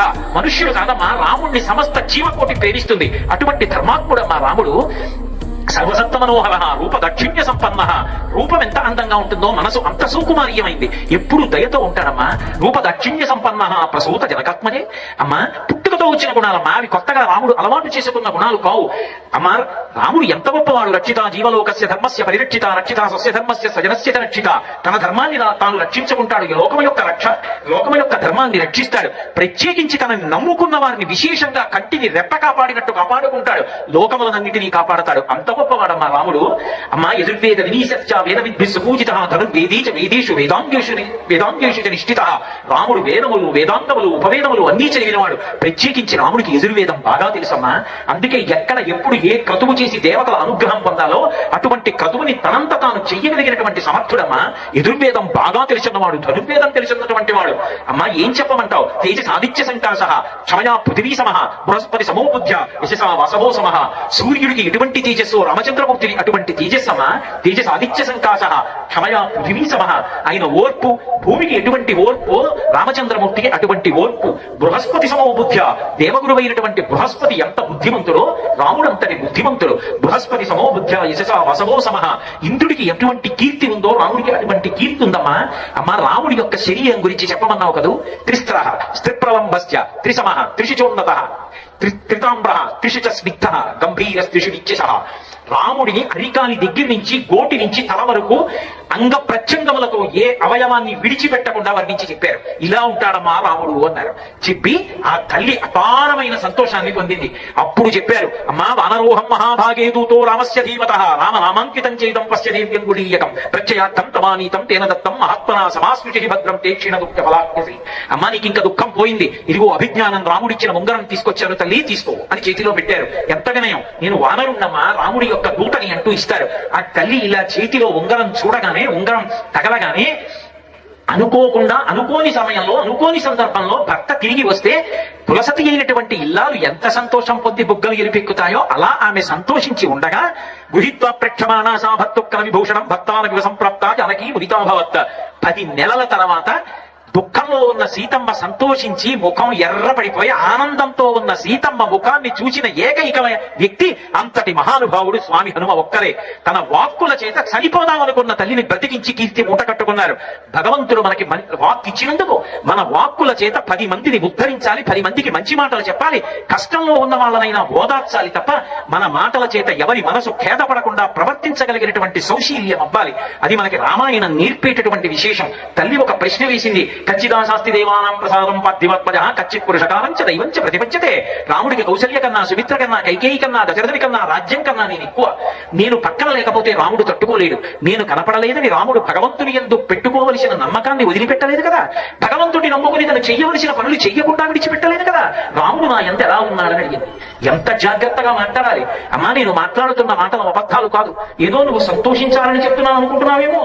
మలయేన చ వింధ్యేన దద్దురా మందరేణ చ. అమ్మా, నేను ఒట్టు పెట్టి చెప్తున్నాను. మేము వానరులం, మేము పర్వత శిఖరాల మీద తిరుగుతుంటాం. మేము ఏ పర్వతాల మీద తిరుగుతామో ఆ పర్వతాల మీద ఒట్టు పెట్టి చెప్తున్నాను. మలయేన చ వింధ్యేన దద్దురా మందరేణ చ శపే మూలఫలేన చ. అమ్మా, నేను తినేటటువంటి కాయల మీద, నేను తినేటటువంటి పళ్ళ మీద ఒట్టు పెట్టి చెప్తున్నాను. నేను చెప్తున్నది పరమ సత్యం. నిత్యం జనపరో రామో నిత్యం శోకపరాయణ నైవ దంశాన్న వశకాన్న కీటాన్న సరీసృపాన్. 10 నెలల నుంచి భర్తకి దూరమై కష్టంలో ఉంది. రామాయణంలో కష్టం రాముడిదా సీతమ్మదా అంటే నిజానికి సీతమ్మదే కష్టం. ఎందుచేత అంటే ఎంత కష్టంలో ఉన్నవాడికైనా తన కష్టం చెప్పుకోవడానికి పక్కన ఇంకొక వ్యక్తి ఉంటే శోకం తగ్గుతుంది. రాముడికి పక్కన లక్ష్మణస్వామి ఉన్నారు, హనుమ ఉన్నారు, వానరులు ఉన్నారు, సుగ్రీవుడు ఉన్నాడు. సీతమ్మకి ఎవరున్నారు? పిచ్చికిపోతుంది, అంత కష్టంలో ఉంది తల్లి. అటువంటి తల్లికి శుభవార్త చెప్పి తన వాక్కుల చేత స్వాంతన కల్పించిన హనుమ ఎంత గొప్పవారు, నిజంగా మహానుభావుడు. అది సుందరాతి సుందరుడు అంటే అందుకు సుందరకాండ అండి. కాబట్టి ఆయన ఆమెకి నమ్మకం కల్పిస్తున్నారమ్మా. నేను అబద్ధం చెప్పట్లేదు. అమ్మా, నీ మీద భర్త ఎంత ప్రేమతో ఉన్నాడోనమ్మా, నిన్నే తలుచుకుంటున్నాడమ్మా. ఆ మాటలు భార్యకి ఎంత సంతోషాన్ని ఇస్తాయి. అమ్మా, నిత్యం ఝనబలో రామో నిత్యం శోకపరాయణ నైవ దంశాన్న వశకాన్న కీటాన్న సరీసృపాన్. రాముడు పర్వత గోలలో పడుకుని ఎప్పుడు సీతా సీతా సీతా అని నిన్నే ధ్యానం చేస్తుంటాడు. ఒంటి మీద పాములు పాకినా, విషక్రిములు పాకినా, దోమలు ఈగలు కలుస్తున్నా రాముడికి స్పర్శ ఉండదమ్మా. నీ గురించి ఆలోచిస్తాడమ్మా. నువ్వంటే ఎంత ప్రేమమ్మా. సీతమ్మ హనుమ చెప్పిన మాటలు విని ఒక మాట అంది. హనుమ, ఎంత మధురమైన మాటలు చెప్పావయ్యా, ఎంత మధురమైన మాటలు చెప్పినా ఒక్క మాటగా మాత్రం బాధపడుతున్నానయ్యా. రాముడు నా కోసం శోకిస్తున్నాడన్న ఒక్క మాట మాత్రం నా మనసుని మరింత బరువెక్కించేస్తోందయ్యా. ఆనందంతో కూడిన దుఃఖం. అందుకే సానామ సంకీర్తన వీత శోక రామస్య శోకేన సమాన శోక శరన్ముఖే సాంబుస శేష చంద్ర అని మహర్షి శరత్కాలంలో మబ్బులు వస్తాయి. ఇప్పుడు ఈ శ్రావణ మాసంలో వచ్చే మేఘాలు నల్లగా ఉంటాయి, అవి వర్షం కురుస్తాయి. అదే ఆశ్వీజ మాసంలో వచ్చే మబ్బు తెల్ల తునకలుగా ఉంటుంది. తెల్లగా ఉన్న మబ్బు ఎక్కువసేపు ఉండదు, అలా గబగబా ఆకాశంలో విడిపోతుంది.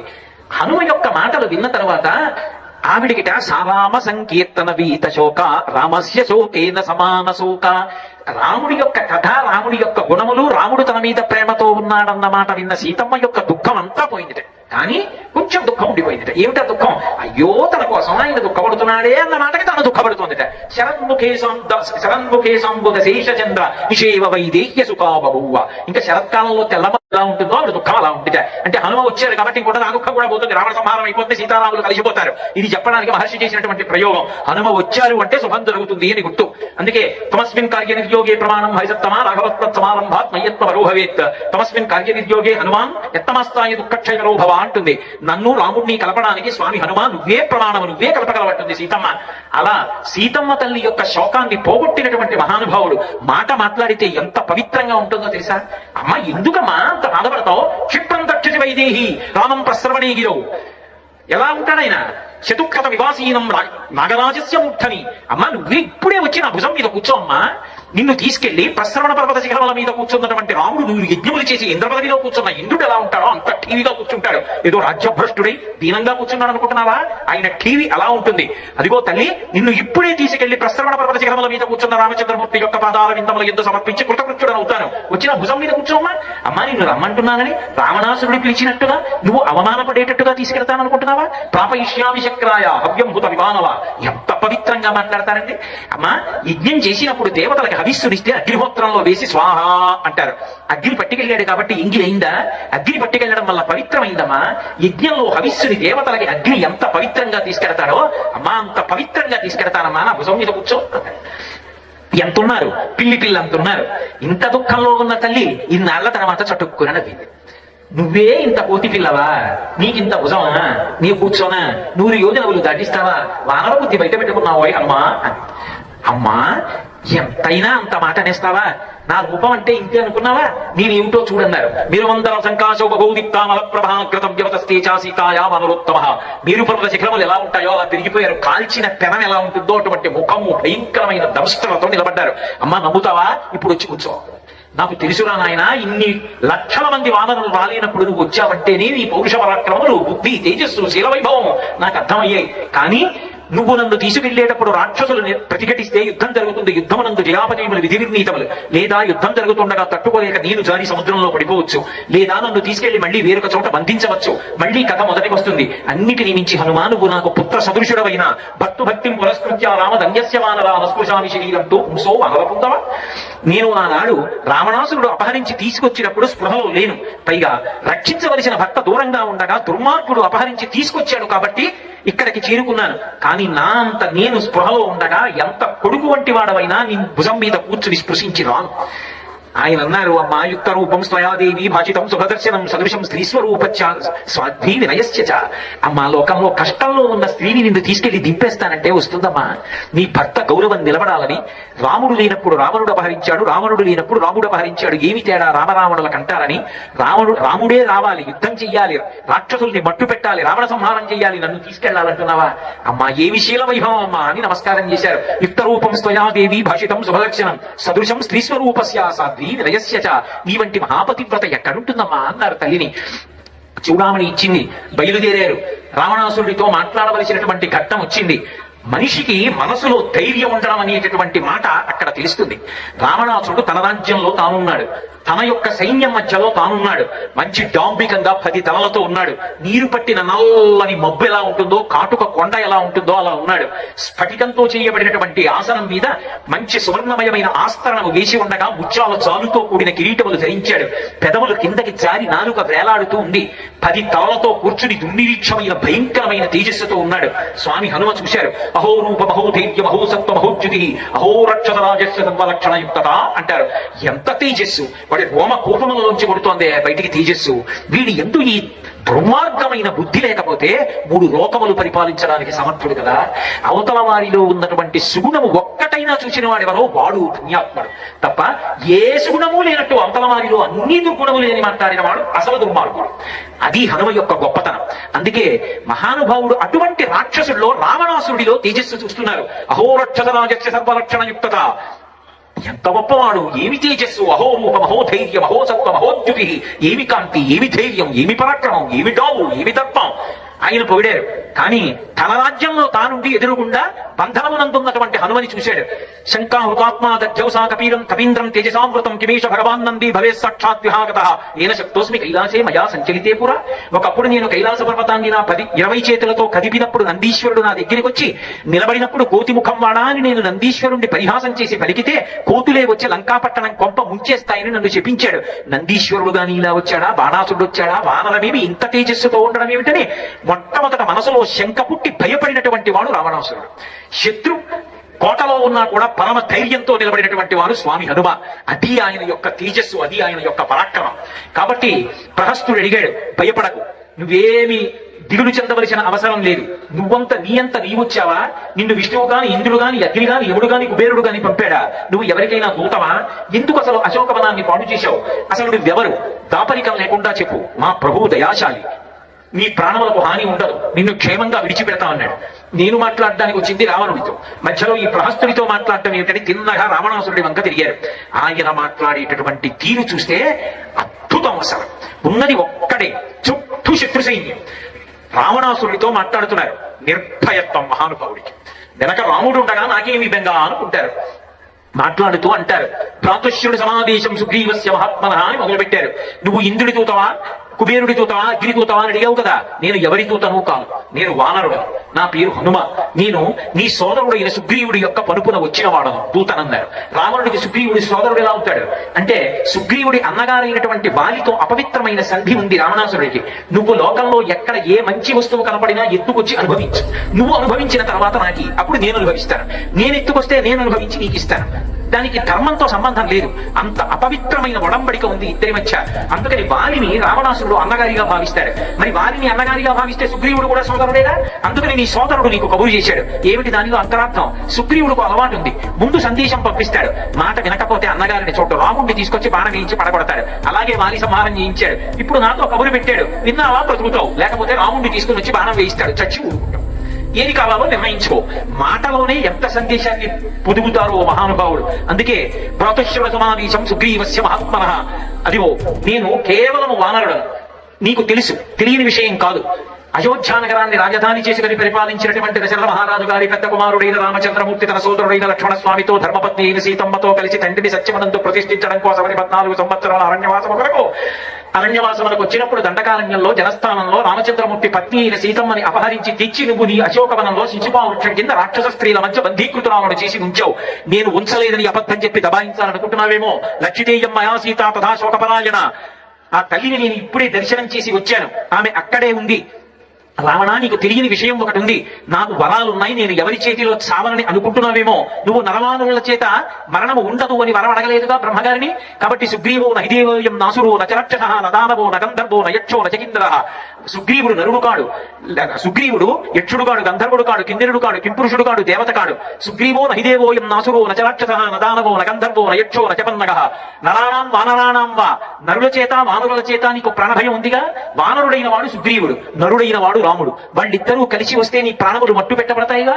సీతమ్మని అపహరించి తెచ్చావుగా. లక్షితీయం మయా సీత తథా శోకపరాయణ గృహ్యాం అభిజానాసి పంచాస్య విపన్నగి.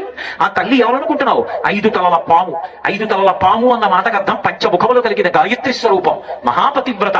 అటువంటి తల్లిని అపహరించి తెచ్చావు. కొద్దిగా విషం కలిసిన అన్నాన్ని జీర్ణం చేసుకునేవాడు ఉంటాడేమో. విషం ఎక్కువైపోయిన అన్నాన్ని తిన్నవాడు బ్రతుకుతాడా రావణ? నా మాట విను. తదేవ ఫలమందేతి ధర్మస్య ధర్మనాశమః ప్రాప్తం ధర్మఫలం తావద్భవతా నత్ర సంశయః. ఇంతకాలం కాంచనలంకకి ఆధిపత్యం వహించావు, ఎందరితోనో సుఖించావు. ఇంతమంది పేరోలగంలో ఇంతమంది రాక్షస సైన్యంతో అనుభవించని భోగం లేదు. నువ్వు చేసినటువంటి పుణ్యానికి ఫలితం అనుభవించావు. ఇప్పుడు పాపం నీకు ఫలితాన్ని ఇవ్వడం ప్రారంభం చేస్తోంది. ఇక నీ దగ్గర పుణ్యం లేదు. కాబట్టి చాలా భయంకరమైనటువంటి మృత్యువుని పొందుతావు. రాముడితో వైరం పెట్టుకున్నవాడు బ్రతుకుతాడని అనుకుంటున్నావేమో. బ్రహ్మా స్వయంభూ చతురానరోవా రుద్రో త్రినేస్త్ర త్రిపురాంతకోవా ఇంద్రో సురేంద్రో సురనాయకోవా త్రాతుం న శక్యం యది రామవధ్యం.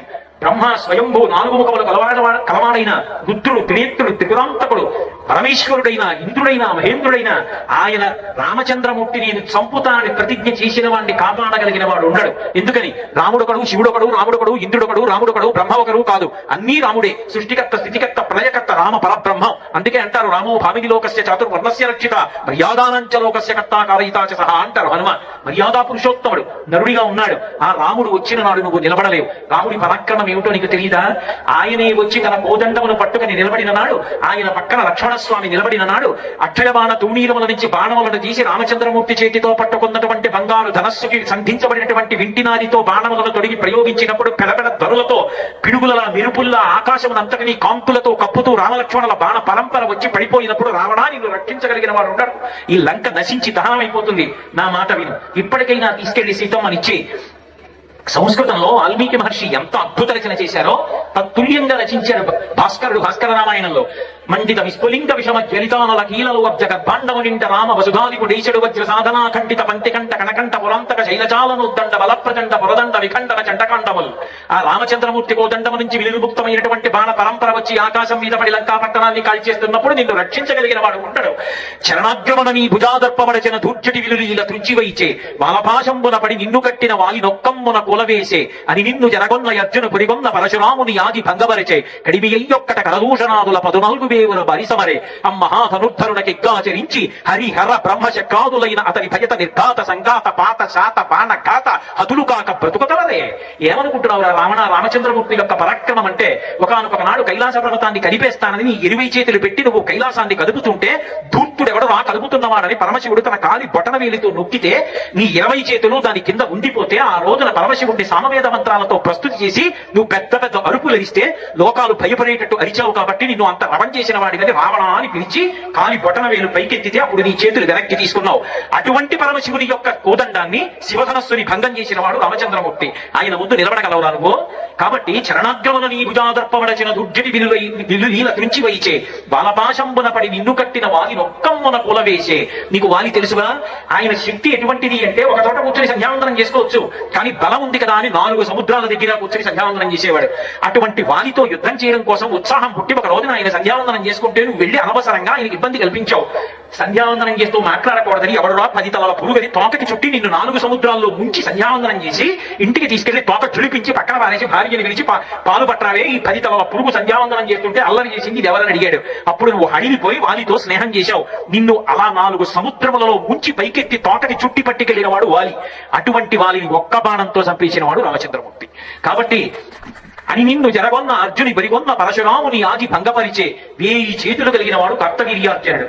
అటువంటి కార్తవీర్యార్జునుడు ఒకనొకప్పుడు నర్మదా నది కింది భాగంలో తన యొక్క రాణులతో స్నానం చేస్తున్నాడు. నువ్వు నది పై భాగంలో ఒడ్డున సైకతలింగాన్ని పెట్టి పూజ చేస్తున్నావు.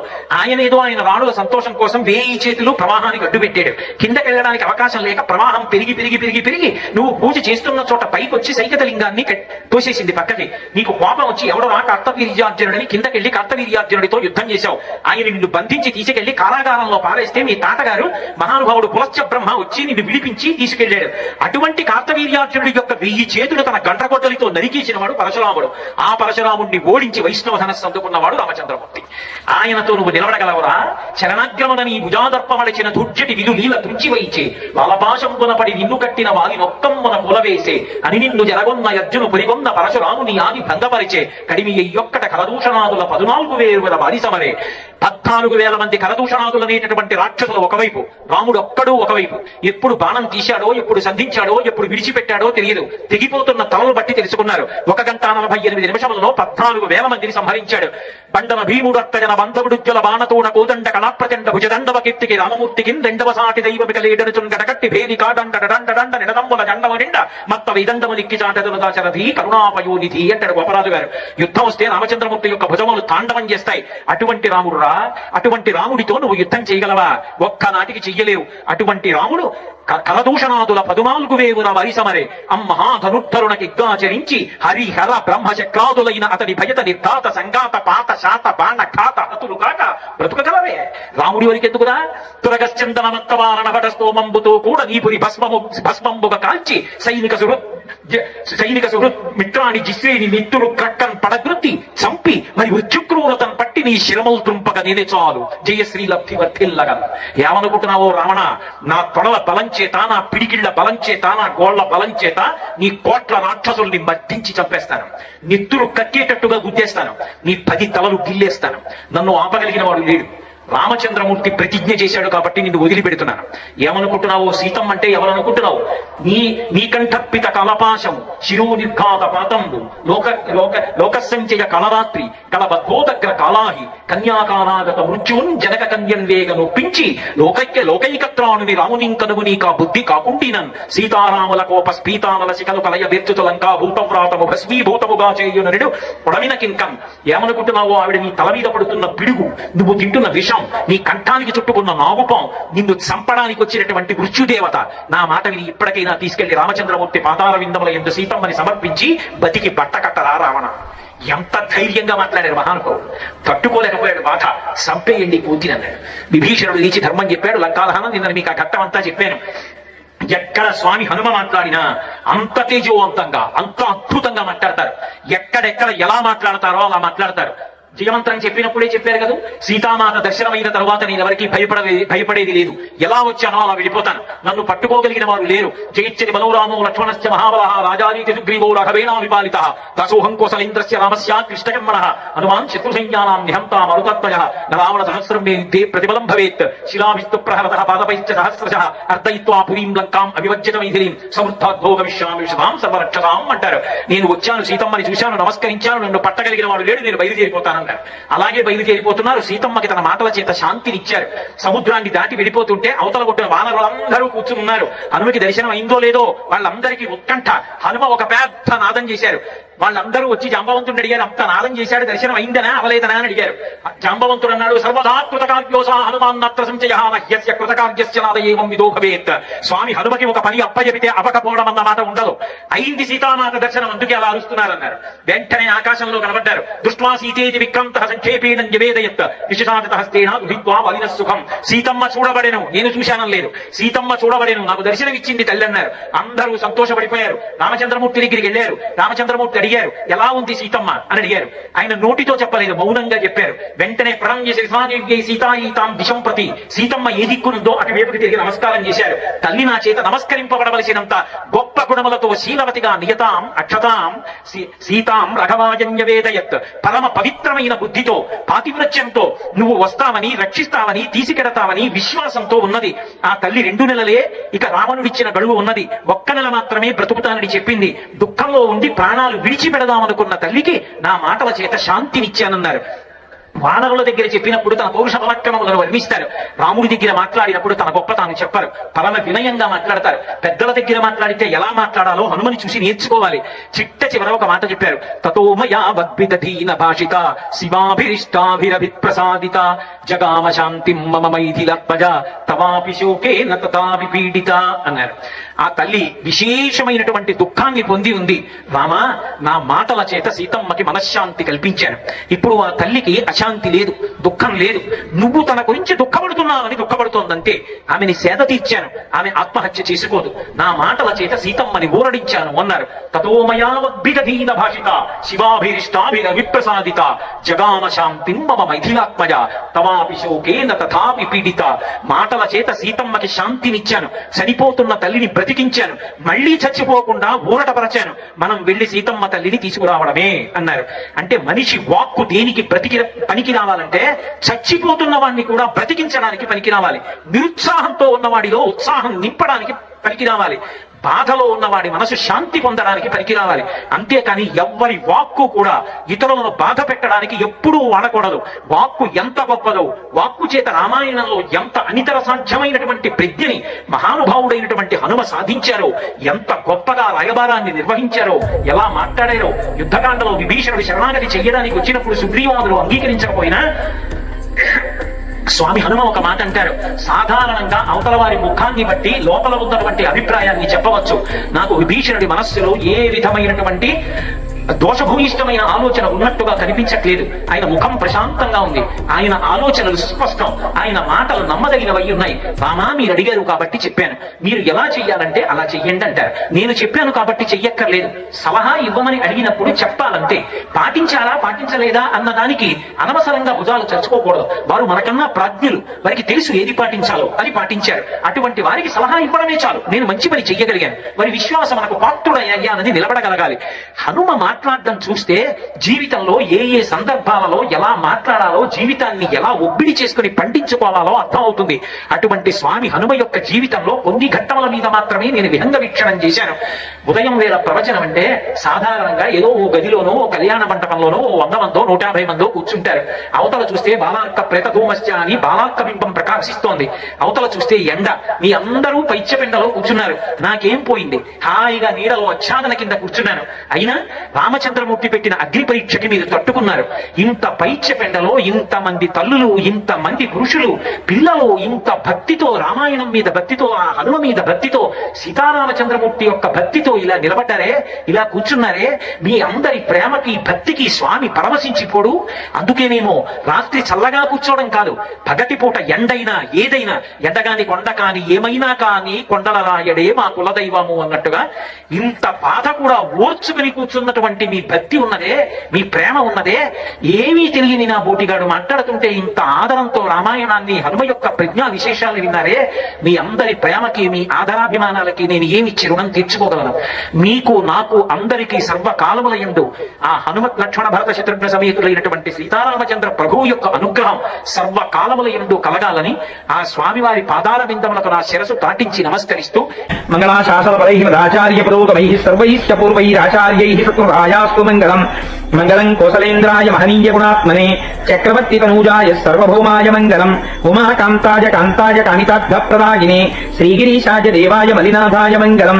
కరచరణకృతం వా కర్మ వాక్కాజం వా శ్రవణమైనజం వా మానసం వా పరాగం విహితం వా సర్వమేత్తక్షమస్వ. శివ శివ కరుణాబ్ధే శ్రీ మహాదేవ శంభో. సర్వం శ్రీ ఉమామహేశ్వర పరబ్రహ్మార్పణమస్తు. స్వస్తి.